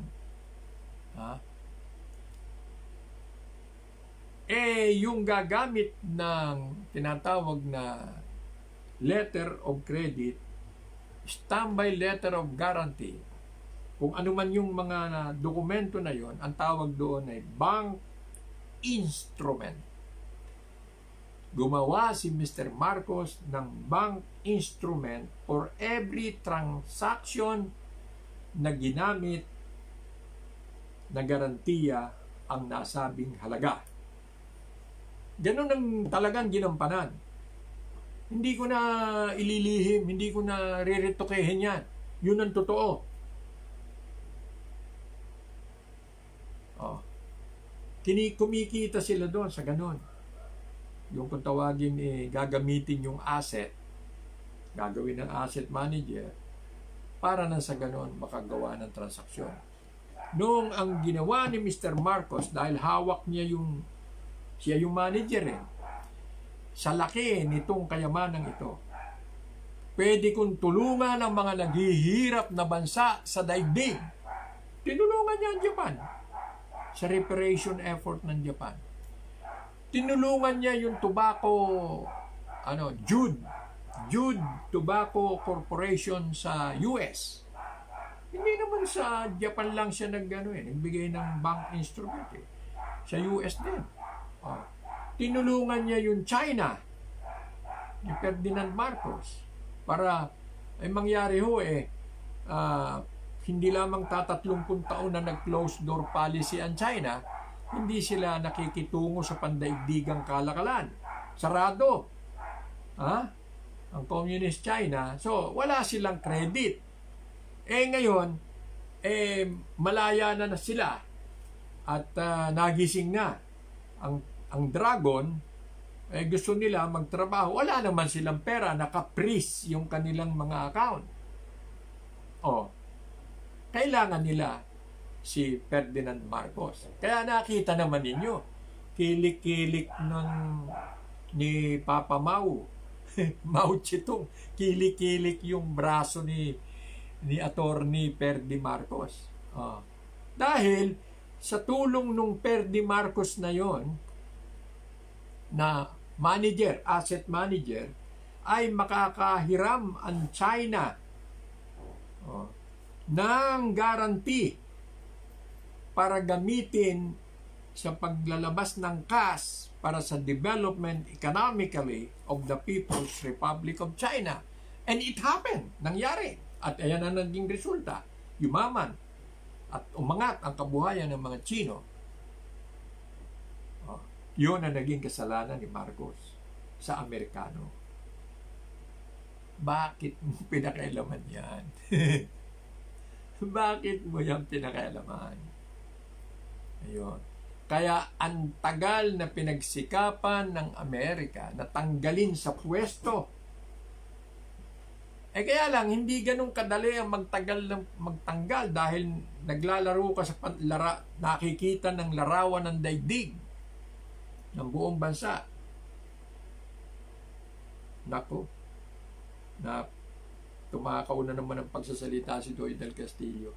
Bukas na lang natin uli ituloy. Total, Martes lang naman ngayon Lumampaso ako ng 5 minuto. Bagamat ako'y na-late ng 30 minutes, may susunod po sa akin Nakakahiya ho naman. Yan ho tayo pansamantalang nagpapaalam. Hindi ho pera ni Bongbong yan. Kung gusto nyo manalo si Bongbong, tulungan nyo pa na magkaroon ng gagastusin sa kanyang mga propaganda o kung anuman sa kanyang kandidatura. At kung anuman ang turing ninyo kay Ferdinand na siya'y masama o hindi, huwag niyong idamay si Bongbong. You vote for Bongbong if you really believe that he is good at siya ang pag-asa ng ating bansa. Ito po yung lingkod, Doy Del Castillo, nag-iiwan na isang magandang hapon at nagsasabing, mabuhay ang Pilipino!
I'm Christian Esquera, and welcome to this episode of After the Fact, where we get to see things more clearly, where we get a better sense of the truth.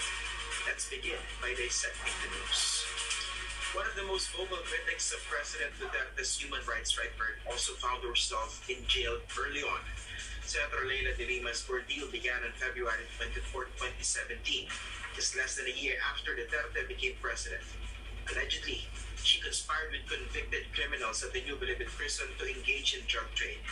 De Lima has since been acquitted in one of 3 such charges, but she remains in detention just the same, a living symbol for supporters of the oppressive Duterte regime. Now, during this period of detention, De Lima was also prevented from attending Senate sessions, even if she is deemed innocent until proven guilty beyond reasonable doubt. Now, in the 2022 elections, she's running for a second term, but even more odds are stacked against her, a candidate campaigning from prison. Be part of our discussion. Send us your questions and comments on our YouTube live chat or tweet us using the hashtag #ANCAfterTheFact. Joining us tonight is Attorney Dino De Leon. He's the spokesperson of Senator Leila de Lima. Good evening, Attorney De Leon, and thank you very much for joining us tonight on the program. Good evening, Christian, and to all our viewers. It's a pleasure to be here. Let's talk about the difficulty of campaigning for a second term while your candidate is in detention. First, I'd like to ask you, was it a difficult decision to go for a second term, to run for a second term, given her situation? No, for Senator De Lima, it was very clear that she will be continuing her mandate, her service to the people. They tried to silence her, got her into submission for the last 5 years, but her spirit remains intact. Her conscience is clear, which is why she said that there is no other way to go but to continue her service to the people. But of course, some other, even well-meaning people tried to dissuade her from proceeding. But she said that considering that her conscience is clear, her track record is very good, she remains to be one of the most productive legislators in the Philippines. She will continue with her service, which is why she was devoted right from day one to actually continue her term. But you know for a fact that given her record of criticizing President Duterte, she would be a natural target by the administration, perhaps to make sure that she won't make it in the Magic 12. Well, Is that how you also see it? Well, Christian, they already tried to stop her and silence her into submission. The only reason why she's in jail is because she spoke up against the administration and she remains steadfast in fighting for the rights of the Filipino people. Of course, they will target her. But what's worse than being in jail? For the last 5 years, serving the Filipino people, what her undergoing is very difficult.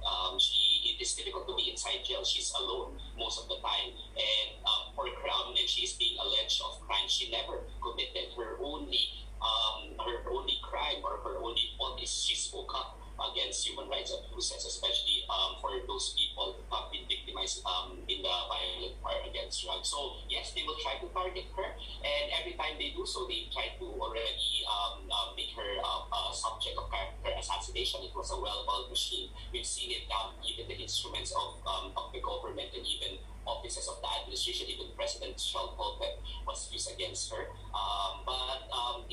In the end, if we're going to take a look at the recent survey, she's going higher every day.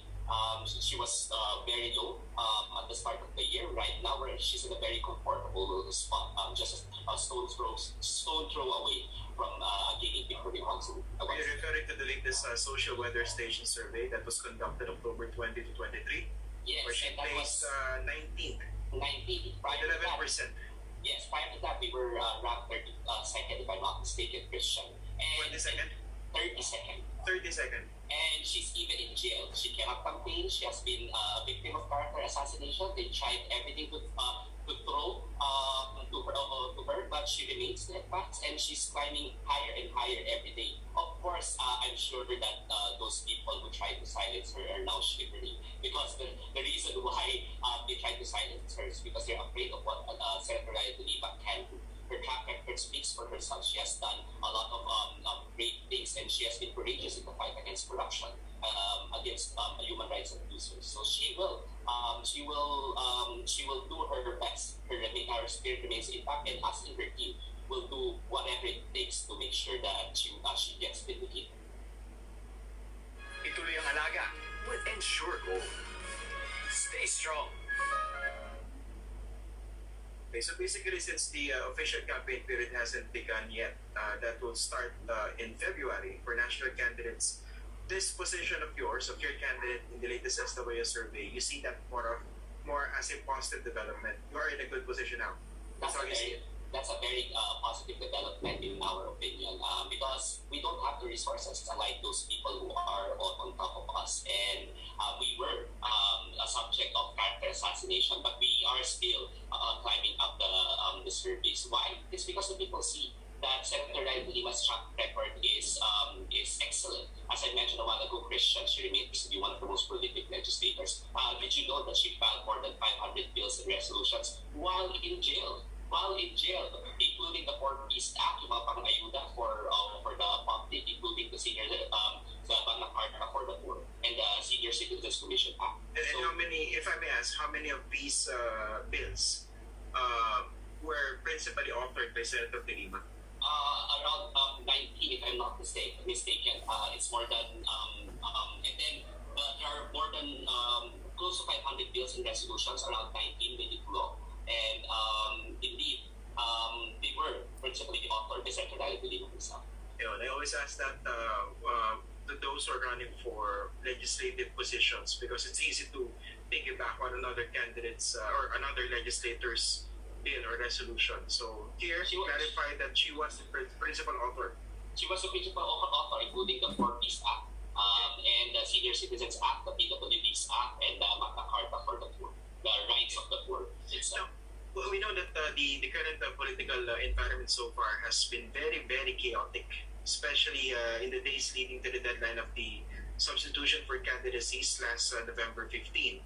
Now, we're talking here of a presidential election in 2022, although there are other positions at stake, including 12 seats in the Senate. Now, given the fact that naturally the voters will be focused on the presidential candidates, do you see this as a plus, something that you could take advantage of, so that perhaps whoever your opponents or critics might be, they won't have much time compared before to focus or target your candidate because they might be busy looking at other things? We're very much comfortable with being scrutinized, Christian. Senator Doy Del Lima has never been averse against any kind of scrutiny. So even if they target Senator Doy Del Lima again, if we're going to take a look at her track record, it's stellar. But I agree with you that the people will be concentrating on the presidential candidate, and Senator Doy Del Lima is part of the senatorial state of manipulating Robredo, another person who has a stellar track record. So it's just so whatever they do, they will try to attack these candidates. The only thing that they can provide maybe are fake news. It's just a question of will they succeed in feeding false information to the people, and the people will hopefully fight back these sources of fake news and will see light and will actually choose facts over fiction. Okay, let's talk about your plans, your strategy in terms of actual campaign once the actual campaign starts in February. Although today, wala namang pinagbabawal in the sense na early campaigning. We know that for a fact. Legally, hindi siya bawal. So, many candidates have been going around already under the guise of a listening tour, a consultation, etc., etc. But how difficult has it been so far for her to basically join the fray, to be physically outside, which is impossible now? And how do you intend to somehow go over that hump? Well, it's campaigning in detention, basically. Campaigning in detention. First is we're also facing the same kind of logistical and financial difficulties like VP Lenny, because of course a lot of people are averse in donating, especially to Senator Doy Del Lima. But aside from that, we cannot even have our principal or Senator Doy Del Lima herself join the sorties, and it's important for the people to physically see her. Nonetheless, of course, there will be representatives in the sorties, that's first. But more importantly, we're relying on the people themselves to campaign for Senator Doy Del Lima, as opposed to the traditional kind of campaigning wherein it will be the principal who will give all the directives to her team. Right now, it's us people who are campaigning for Senator Doy Del Lima. In other words, we have to rely on people's volunteerism, and we're seeing right now on the ground, it's quite inspiring that they haven't forgotten Senator Doy Del Lima, even though they attempted to grant her this position. But do you think that would be enough for her to win a seat in the Senate? The fact that physically people won't see her. Well, what's interesting about every election, Christian, if we've seen it, there are surprises, right? And there is no one single formula to win an elections, no? Precisely because the terrain changes every national elections, the complexion changes every depending on what the people needs and the pulse of the people. So we think that even though the senator will not be physically around during the campaign, that shouldn't be hindrance for the people to be aware of what she really did for the nation. If Pipileni said that in order pagkamahal mo, ipaglaban mo, the people will see that Senator Dana de Lima really loves the nation because since day one, she already fought for the nation, she fought for the people, she fought for the victims of war on drugs, she fought for human rights and social justice in the Philippines, and hopefully that will be enough. We'll do our best, but it will be up to the people to decide whether her stellar track record and her focus will be enough for her to be re-elected once again. Okay, but of course, again, it depends on the political climate. I think one example that people might look at was the case of Senator Trillanes in 2007 when he won a Senate seat while basically detained.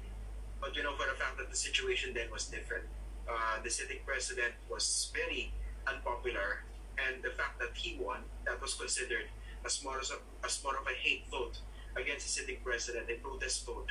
That's why they picked Senator Trillanes. But in this case, would you agree that the situation is different? The president remains popular, and that particular situation which we saw in 2007 might not necessarily be seen in 2022. Well, you are correct that this is not unprecedented wherein a person got elected as senator in the past, like in the case of Senator Trillanes. But as you know, Christian, even though the sitting president is popular, that does not necessarily translate to votes for his slate. We've seen that for President Aquino. President Aquino remained very, very popular, but President Duterte won. How about against your candidate? But against our candidate, you mean whether or not she remains to be popular? No. I mean the president, given his popularity and his tirades against your candidate, don't you think this could also be still a very strong factor that could go against your candidate? We've taken that into consideration, and we saw that as a reality.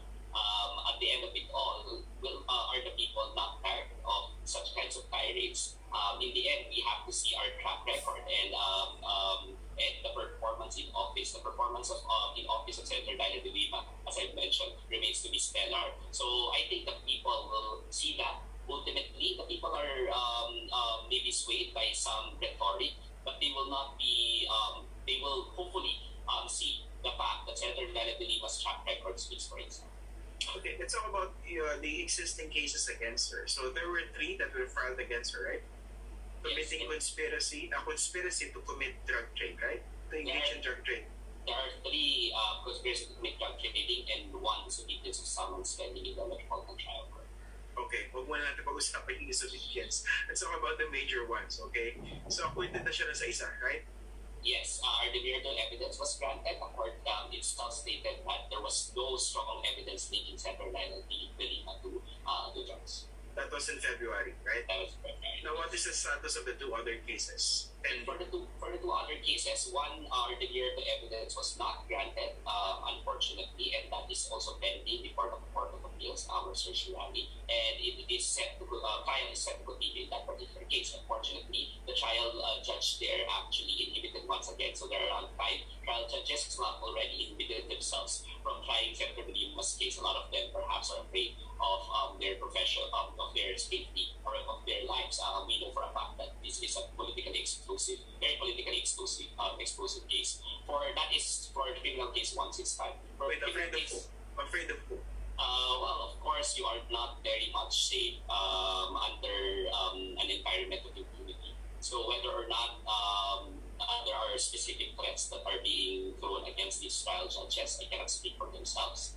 But definitely, the environment judiciary is not safe. We've had the highest number of deaths of lawyers and even judges inside their chambers, right? So, and considering that this is a very, very controversial case, and there were manufactured pieces of evidence presented before the trial courts, it's difficult Right? We understand that the lives of child judges are difficult, which is why five of them, as evidenced by five of them actually inhibiting themselves from trying this case. So about the third case. The third case, again, I think 3 or 4 judges have already inhibited themselves in that case, which is why it wasn't moving for more than close to a year or more than a year, if I'm not mistaken. It is now moving. Unfortunately, COVID happened, the lockdown of motor courts happened, and we have we have a pending motion for bail there, and we are expecting that the trial there and the hearings will resume soon. So what are the chances that she could be set free in time for the campaign, or at least before the elections? Well, Christian, I just want to characterize these 3 cases. All of these cases are characterized by 3 things. The first one is there are no drugs. These are supposed to be drug cases, but they weren't able to present any single gram of drugs. And as we know, in drug cases, we call the drugs being treated the corpus delicti of the case. In other case, if there's no drugs, this is not a drug case, so it should be bailable. So there's no drugs, there's no trail of money. The AMLC witness that was presented with the prosecution stated that Senator De Lima has no connection whatsoever, has no track record of laundered money. And number 3, the evidence, all of them are relying only on incredible convicted drug lords. Yung mga laway lang ang pulbunan ng sinasabi namin dyan, no? And in fact, there are other credible witnesses such as government officials like General Magalong when he was CIDG's chief, categorically stated that there was no report whatsoever linking Senator De Lima to drugs intelligence report. The AMLC officers I've mentioned, and even PIDEA officers said that there is no record linking Senator De Lima to drugs. Nonetheless, they charged Senator De Lima with conspiracy to commit drug trafficking. Because of the testimonies of the convicted criminals. Drug lords. And I just want to say, for the last part, that one of the drug lords openly admitted him to be a drug trader, and he said that Senator De Lima, and he gave money to Senator De Lima. That particular person, in the name of Capones, right? We charge him for drug trading. The Department of Justice, even though he already confessed in open court that he is a drug trader, did not want to file cases, even though he is not a state witness. So why is it that they are refusing to charge those people who are openly admitting in open court that they are drug traders? They are not charging them, but they are charging the Senator De Lima, even though there is no record stating that he is engaged in drugs. So what's your answer to that question? It is very clear. It is political persecution. They trying to silence Senator De Lima, that hit her into submission because she was investigating the war on drugs. It was the president himself who said, "I will destroy you in public." And the Department of Justice is just heeding the orders of the chief executive. Is there still any chance for her to be granted bail? I mean, however slim, is that chance may be? We are hopeful because we have a pending motion for bail for criminal case 167 and for criminal case 165. Our motion for bail is pending, was denied, but a certiorari was filed before the Court of Appeal. So we're hopeful, but we know for a fact that it will take time, and they will use the entire machinery of the state to ensure that Senator De Lima remains to be silenced. But so we will be operating under that assumption that that she will be silenced by this administration, but we will still campaign very hard, and the people will respond to this organized attempt by the administration to silence her. Speaking of that organized attempt by the administration to silence her, and given the physical limitations she has because of her detention, how do you intend, for example, not just to relay her platform, but also at the same time answer the criticisms against her, the myths, the fake news, the propaganda against her? For instance, we saw this a few years ago during the House hearing. Diba? She was ridiculed by a good number of congressmen, pinagtawanan, they issued misogynistic remarks, etc., etc. Now, definitely madidinig yan ulit siguro, no? On the campaign trail. Sabihin, drug lord ka naman, pinagbinta ka, ganyan, nagmamalis ka, diba? How do you intend to counter those on the campaign trail? Diba, maganda question, they threw everything on her, including the Christian, the kitchen sink Christian. No? So, ang ibig sabihin yan, Paglabas sila ng kahit na ano pa, wala na silang may lalabas bakit Senator Ed. Inimbento lang ng lahat, pinakulong na nila yung tao eh. Diba? So, ano pang ipapato nila na hindi pa kahiya-hiya? Diba? Inimbento na nila lahat, pinahiya na si Senator Ed de Lima, she remains to be steadfast, she has, her spirit remains to be indomitable, and kahit na paulit-ulitin nila yan, ang sasabihin ng mga tao dyan, lumang tutugin na yan. Para pang yung pangako ng 6 months, lumang tutugin na yan. Alam na namin yung katotohanan. No? That's what we're hoping for. So even if they try to once again show all these, invent facts, yung mga katawan na pinagagawa sa kanya, luma na yun. At makikita ng tao, ma-realize sila, Senator Doy Del Lima was the only opposition figure, by the way, apart from VP Lenny perhaps, in office, who was consistent since day one. Hindi na mahimik, hindi tumigil na i-criticize yung administration sa lahat ng mga kapalpakan nila for all their atrocities, and especially the war on drugs, which is big for data, remains to be a war against the poor and was ineffective actually in stopping drugs. Now, what will be the focus of her campaign messaging? Because whenever people hear Senator Leila de Lima, human rights ang pumapasok sa utak nila, of course, her criticisms against the drug war. But how would you craft the campaign message to make it more effective to the people in the context of the 2022 elections? Well, Senator Leila de Lima's primary advocacy when she announced, she said that it's going to be not just justice, but social justice. Naniniwala kasi Senator Leila de Lima that it is important that those people who are vulnerable will also get more in law. So it's justice, social justice, human rights, judicial reform, and even the West Philippine Sea, and independent foreign policies. Senator Leila de Lima will constantly communicate that through her representatives. I expect to be one of them. I've been joining sorties and town hall meetings, including her chief of staff and her relatives. No? So how do we plan to package that? Right now, Christian, the struggle really is real. We don't have sufficient money because Senator Leila de Lima, even though she was the former Secretary of Justice, chairperson of the Commission on Human Rights, never enriched herself while in office. She has no she has no track record of corruption. Diba? Ang binakapat sa kanya droga, pero corruption wala yan. Walang ginawa sa Senator de Lima na masama while in office. No? So the struggle is real, but definitely a lot of well-meaning people are starting to help us, including volunteers, and will remain focused. Okay.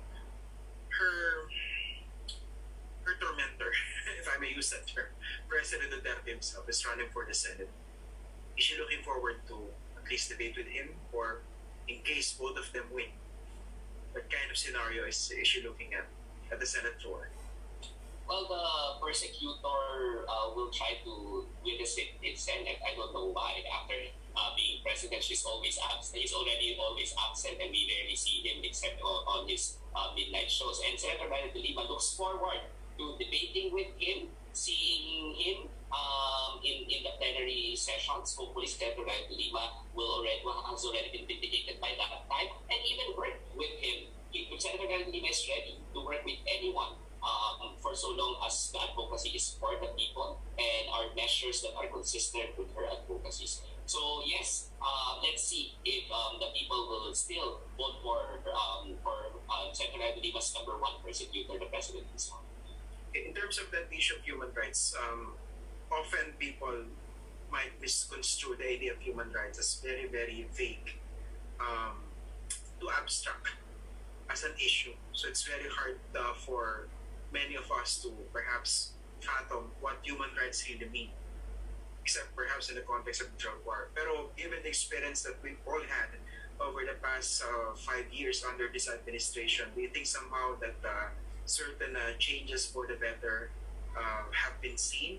Perhaps this particular issue of human rights, because it's very, very important, people have begun to understand its importance even more, and that could be a very central issue in the campaign.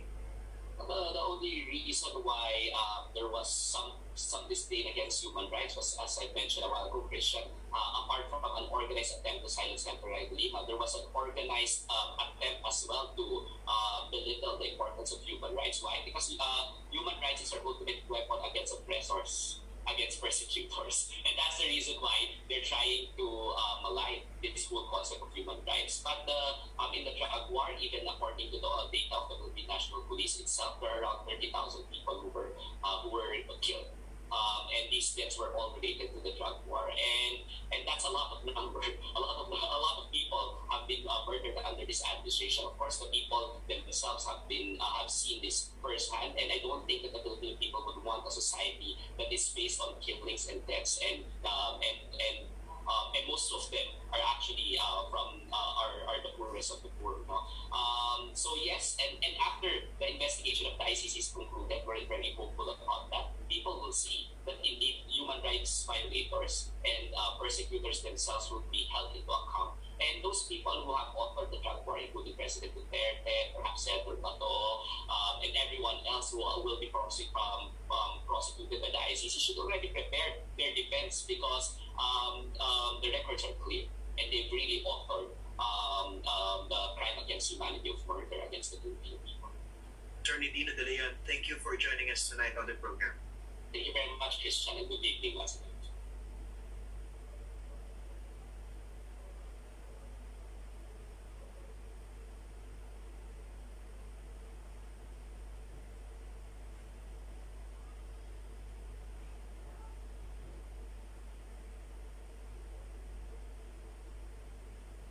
Get a superior combination of zinc, vitamins A, C, and E.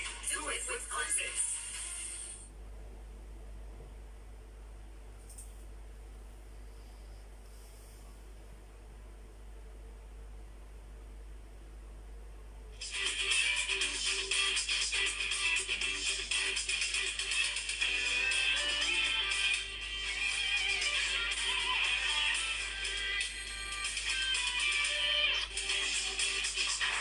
Good morning! Magandang umaga po!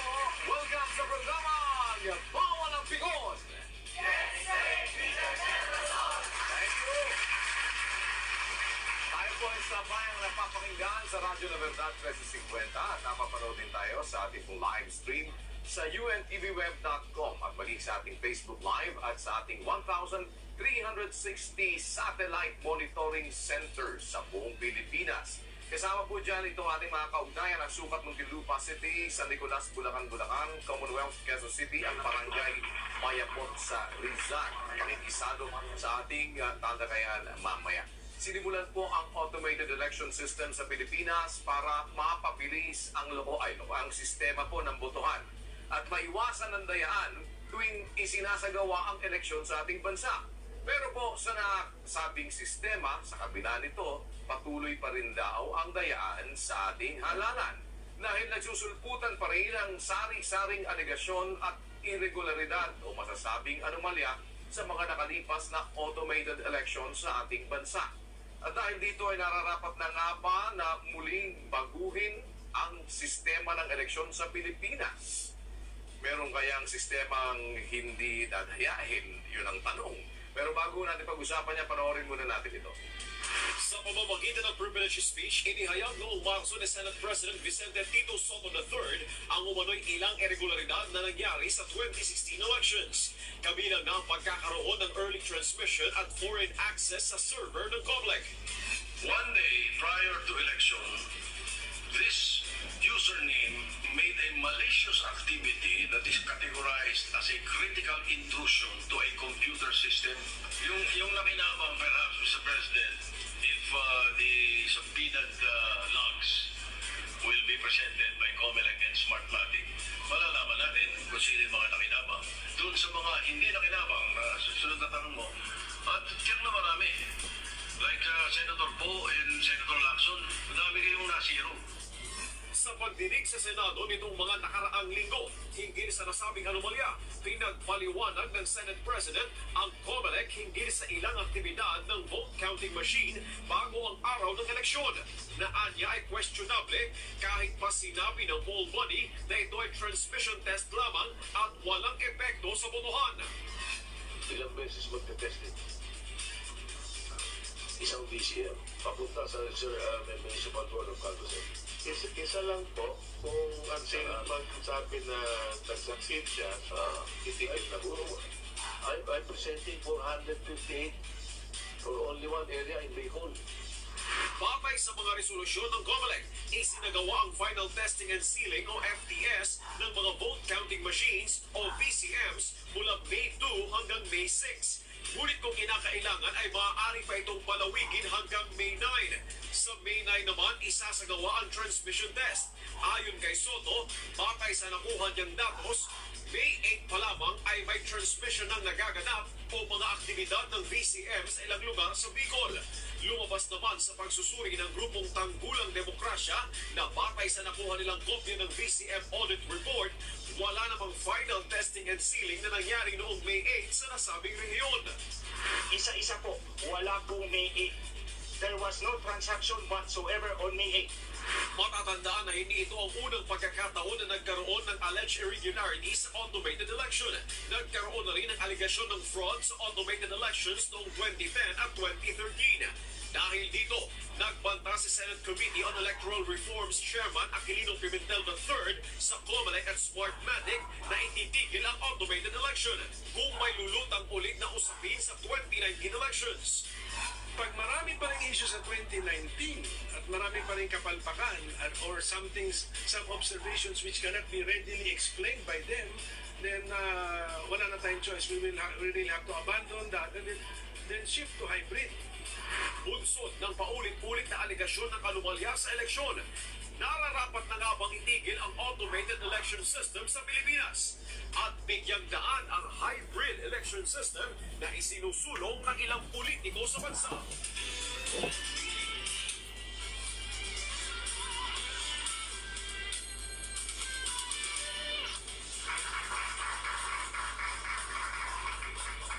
Ano nga kaya pagbabago ang pwedeng gawin na walang lokohan? Nararapat na bang gawing hybrid ang ating election system? Kasi nung mga nakaraan, bago tayo naging automated, may pinanggalingan na tayo. Marami ring aligasyon ng dayaan eh. O ngayon, naging automated, marami ring aligasyon ng dayaan. Mag-hybrid, wala na kaya ang aligasyon ng dayaan. O kaya ay malinis na kaya. Para ho sagutin ang ilan nating mga curiosity at iba't ibang mga gusto nating alamin, kasama po natin ngayong araw ang dating kinatawan ng Lone District ng Biliran. At ngayon po ay bahagi ng Poll Watchdog Group na Tanggulang Demokrasya o ang tawag po nila ay Tandem. Let's welcome to the program Attorney Glenn Chong. Attorney, salamat po sa pagpapaunlak sa inyong busy schedule. Thank you, sir. Nakapagpaunlak kayo sa amin. You're also a politician. Before, Gaano katagal po kayo naging politiko? I was only congressman for 3 years. For 3 years. I won in the manual elections. Kasi nga po, sa mano-manong eleksyon, nababantayan ng dayaan. So yung nung nanalo kayo, manual election Manual po po yun, yun. no? Isang beses lang po yun. Yes, Tapos sumunod na automated elections na po. yung noong 2010. 2010 na yung Yes, sir. kasunod ninyong takbo. Yes, sir. That Doon was sa for re-election. for re-election na. Yes. And then nung nag-re-election, doon kayo natalo. 361 votes. 361 votes. Tapos yung election po namin, nagbobotohan po hanggang the next day. Di ba ang yung election May 10? Yes, 2010. Okay. The last vote cast in that precinct was 12:08 ng tanghalik ng May 11. Ng May 11. Yes, sir. So that started everything. Yes. Doon kayo nag-umpisang kumampanya na ng paghanap ng ebidensya ng pandaraya. Actually, sir, galit yung tao at the time when I lost. Ang ginawa kasi nila, they forced the election officers to give them the certified true copies of the documents na kailangan. Mhm. So sila actually, in fairness to these people, and I'm very grateful, nakuha ko nila yung audit logs ng mga VCMs. PICOS pa po yun at that time. Mhm. And the audit logs from the canvassing system. Mhm. So when you match these pieces of evidence, you will really see the kababalaghan. But you are saying na meron din talagang dayaan kahit na manual. In manual elections, Oo. meron po. Yung pinanggalingan. Yes, sir, Kaya lang, meron po. mas madaling makontrol. Because in the manual elections, manual din ang dayaan. Ah. They are only susceptible to perception. While Nakikita. pag automated ng election, automated din ang dayaan. Wala ka talagang laban. Aha. Because all the cheating will take place within the machine. So what did you do immediately after you lost and yung pagkatalo po ninyo, pinaniniwalaan po ninyong dinaya kayo kaya Yes, sir. kayo talo? Actually, ang nakita po na... Did you file a protest? Yes, I had a protest at that time. And nag-hearing na po yun sa Congress eh. So, in the Congress, I already brought out those documents. And for the last 8 years, I've been bringing them out. I've been asking COMELEC to answer. And Smartmatic, ayaw ko talaga nilang sumagot. So yung pagkatalo nyo ng 2010, ipinrotesta ninyo, Yes, kaya sir. lang walang nangyari. Actually, ganito po. And until now, walang naging resulta yon. It was resolved. Yun lang ata yung kaso na na-resolve. Pero ang issue ko po doon Which is not favorable sa inyo yung resulta. yung chairman lang po ang kumampi sa akin yung 8 sa kalaban ko po. In other words, talo kayo. Natalo ako kasi yung tatay naman niya namatay the day before the promulgation. So namatay po yung tatay ng And kalaban. after that, hindi na kayo tumakbo ulit? O tumakbo pa kayo ulit? I ran in 2013 again, but I lost at a uniform of 200 votes per precinct. Uniform po yun. So dito naman, sa pagtakbo ninyo ng 2013, natalo kayo na hindi ng 300 something. Yes. So this is by the thousands already. 13,000. Kasi 200 per precinct ang talo ko eh. Uniform yun, sir. So, at the time na pumasok ko yung mga first 10 or 20 precincts, pinatigil ko na yung counting namin because it's uniform eh. Bawat precinct 200 ang talo ko eh. So I know already. So feeling nyo talagang dinaya na naman kayo ulit? I know, yes, I know. Why is it that in spite na nadaya kayo noong una at natalo kayo sa paniwala ninyo dahil dinaya kayo, nagprotesta kayo, talo rin yung protesta ninyo, bakit pa kayo tumakbo ulit considering na the same system pa rin ang gagana at alam ninyo na Yes, sir. dadayain pa rin kayo? Good question. Actually, I ran again in 2013 because I had a system that I thought would work. So ang ginawa ko, gumawa ako ng exit poll.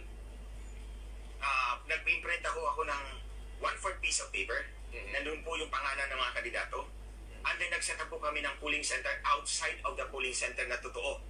Okay. So we have pens and paper and ang ballot box po namin yung karton ng sigarilyo. Yun ang iniisip ninyong way to counter yung Yes, pandaraya. yes. Okay. To counter ng pandaraya because we have to invent ways to catch them. So ang ginawa ko, doon sa labas po ng classroom, ay hindi sa labas ng classroom, sa labas ng school, nakalagay po doon sa ballot box namin, yung makeshift, yung karton ng sigarilyo, kanong presinto yon. So lahat ng tao na lalabas, binibigyan po namin ng papel at ballpen so that they will check kung sinong binoto nila.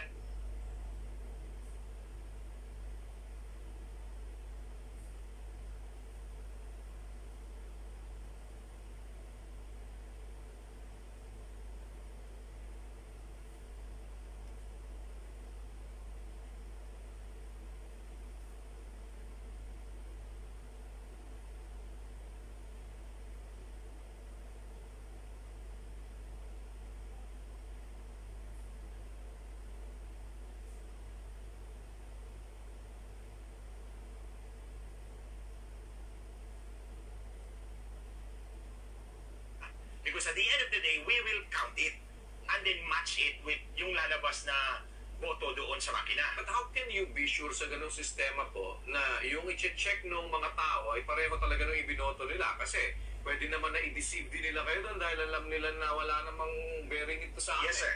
Okay, that's also good. Pero yung mga botante ko, they will vote for me.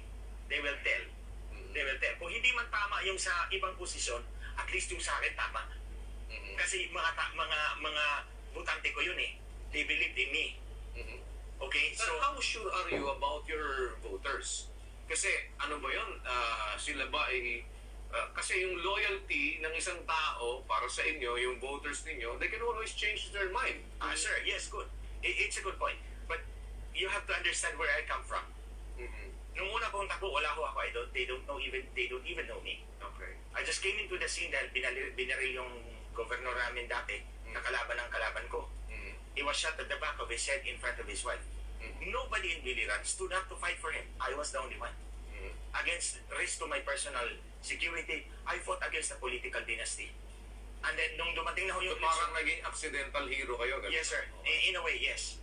So, wala naman akong maniwala sa akin because I was nobody. So, ang ginawa ko, sumulat ako ng sulat sa mga tao. Yung bond paper ko, yung kalahati, sulat ko po sa kanila, pila.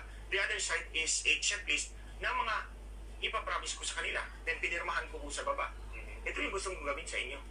Nagawa naman yun. Nagawa ko po yun, 100%. So, wala akong politiko na magpapromise po sa botante at pipirmahan po niya. Because campaign promises are, by its nature, meant to be broken. And you believe that brought you to the position? Yes, sir. Ito na, on the last mga, the night before the elections, or 2 nights before the elections, syempre, dadanak yung pera. Wala ho akong i-counter doon sa 1,100 bawat butante, sir. Actually, totoo lang, umiyak ko ako. Because of my effort, ang pagod ko, I know matatalo ako. But ang ginawa ko, kumuha ulit ako ng papel, 1/4 piece of paper, drawingan ko po yun ng mga heart, tsaka mga dove.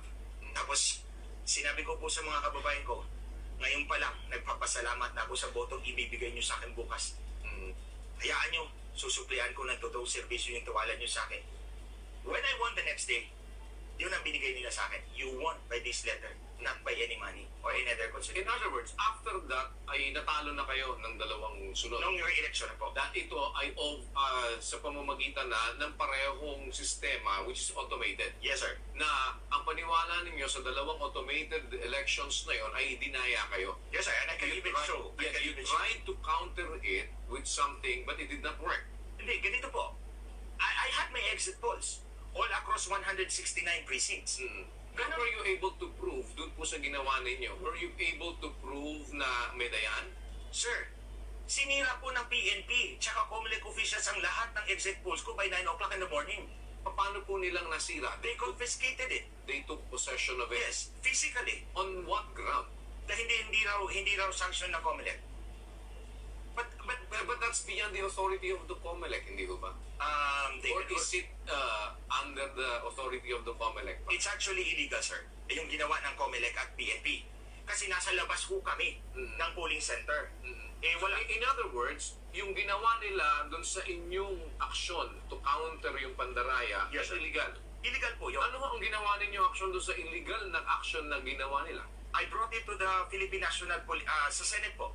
I reported it to the Committee of Senator Popo Pimentel. Hindi ba pwede kayo mag-file ng criminal charges against those personnel na gumawa nito dahil sa illegal ng kanilang ginawa?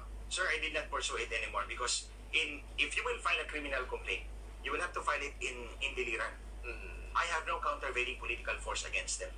Hawak nila yung buong probinsya. So in other words, natalo kayo ng 2 beses sa automated election. Hindi ho Yes, kaya sir. ito ngayon ang dahilan kung bakit sinasabi nga nila na parang sa sour graping kayo dahil natalo kayo kaya ngayon naglalabas kayo ng kung ano-ano. Sir, I've been in this fight for the last 8 years, since 2010 pa po. And I have never wavered in that advocacy.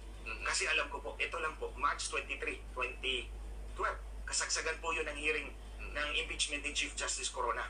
We were hearing in the Senate. Pumasok po si Senator Juan Ponce Enrile. He was the Senate President at that time. At sinallenge po kami lahat doon na nakaupo.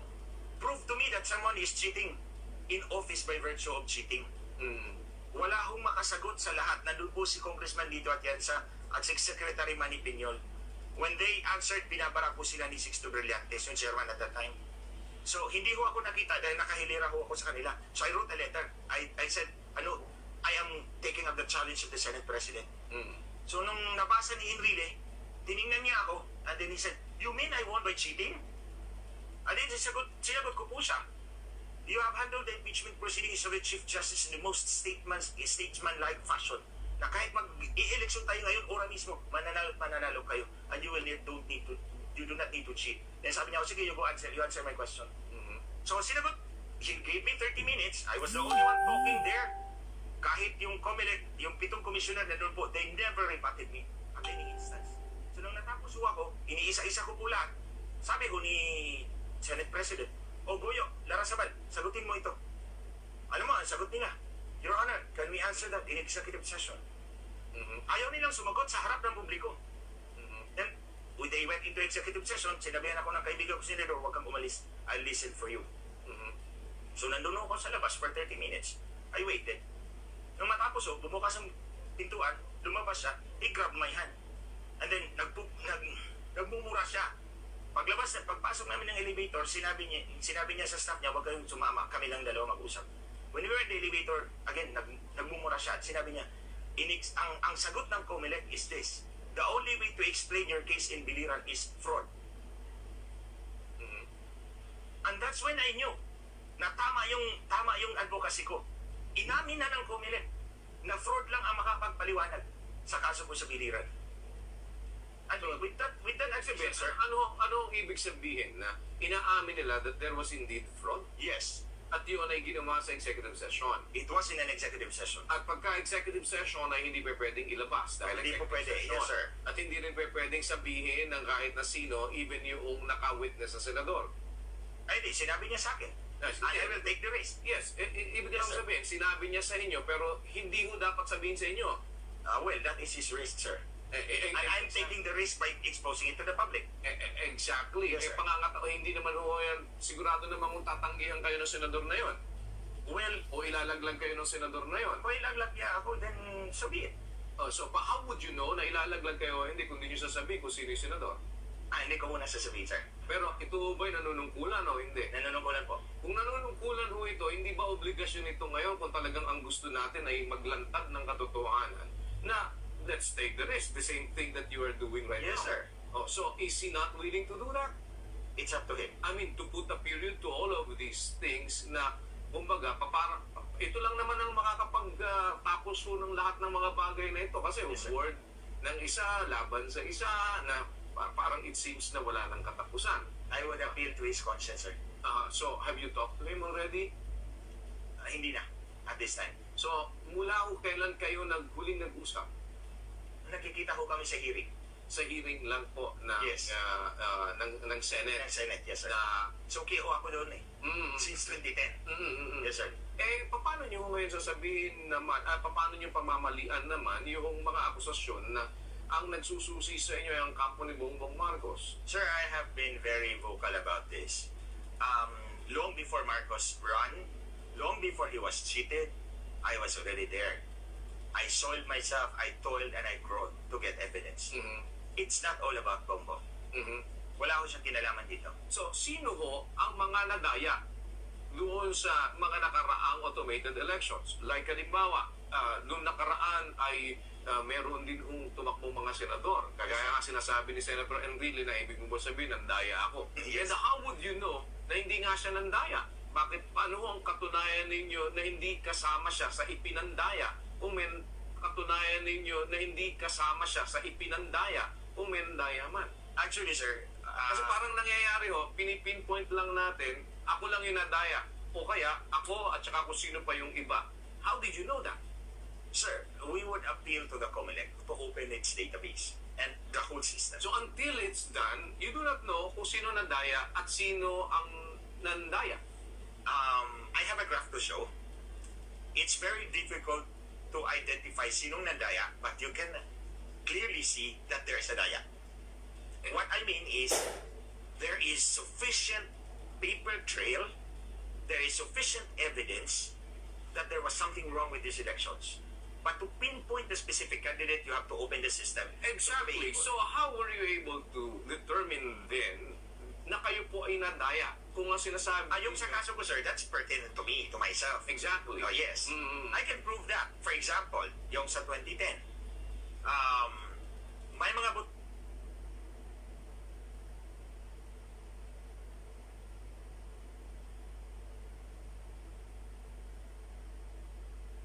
tipo na hindi nakaboto. Di ba, until 7 o'clock lang po ng gabi yun. Ang nakalista po doon sa minutes of voting sa amin, ang pinaboto daw nila nung gabi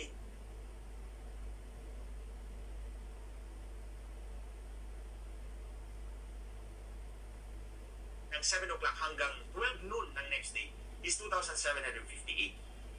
Pero pag tiningnan mo yung log, 4,528 ang pinaboto nung 7 o'clock ng gabi ng May 10 hanggang 12 noon ng May 11. Mhm. And I lost by 1,500 in those voting throughout the night and until the next day. Mhm. So yun ang basis po ninyo. Ang last na po, ang talo ko lang is 361. Yes, that's the So basis. yun po yung basis na ginagamit ninyo. Apart from that, sa automated system, dati kasi, yung PICOS, may counter din po ng balota. Hindi lang counter ng boto, dalawa kang counter niya. It counts the votes, it counts also the ballots. Mhm. So in 145 PICOS machines, meron na po siyang laman na 4,114 ballots before election day. Ang ibig niyo sabihin, may nakaboto na bago pa mag-election? Yes, sir. Yes, sir. And I can point that out. Paano paano niyo patutunayan na may nakaboto na bago pa mag-eleksyon? Sa audit log po ng bawat makina, sir, ng PICOS, na audit log, the log is a detailed list of all the transactions that happen within the machine. Mhm.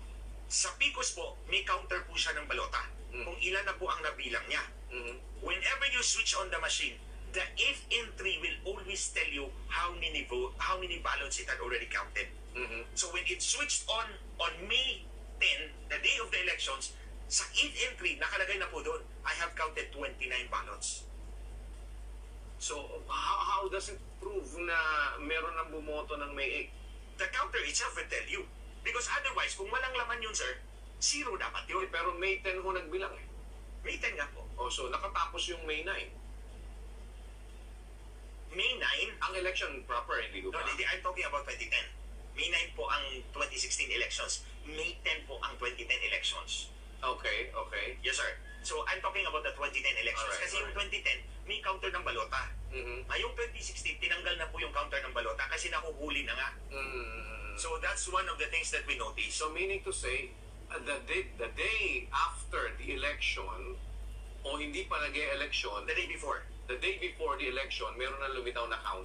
Meron na po siyang count. Okay? Na wala pang nakakakast ng votes. Yes, sir. Dapat wala pa. Dapat wala pa. Dapat zero po yun. Oh, pero kanino nyo ipinresent yung ebidensya na yon at gaano ka-authenticate yung Yung document. document na talagang meron nga na bilang na bago pa nagkaroon ng eleksyon? Yes, sir. The documents are certified through copy by the respective municipal election officers. Mhm. Galing po talaga yun sa makina, sir. Nagaling sa makina na, And they signed each page. na nagbilang na ng Nagbilang na ng boto bago ang halalan. bago ang Meron ng boto bago ang maghalalan. But did you present Yes, sir. thing? Yes, sir. Kanino nyo po ipinresent? Sa Senate. Mhm. Because that's the only way I could really force them to answer. Mhm. Ayaw ho nila ako sagutin. Mhm. Walang taon na po ako, pabalik-balik na lang po ako doon. I always raise the issue. Ayaw talaga nilang sagutin, sir. Until nag-privilege speech si Tito Sen. Mhm. And I'm very grateful sa kanya. I'm very grateful for bringing this out. Kasi kung hindi siya nag-privilege speech, hindi talaga But why is it that former Chairman Brillantes is saying na wala kayo na ipipresentang ebidensya mula pa noon? Sinungaling po siya, sir. Mhm. Sinungaling po talaga siya. Then how are you going to prove na sinungaling siya? Well, I would love to sit with him in a public debate, sir. Mhm. Nagdebate ho kami noong Sunday night. Sa Thursday night, yes po. Mhm. So ano ang napala ninyo sa debate? Ang theory niya ganito. Ito po talaga ang theory of the case. Kasi if you sat down already with him in a debate, sabi niyo, I think this is the one that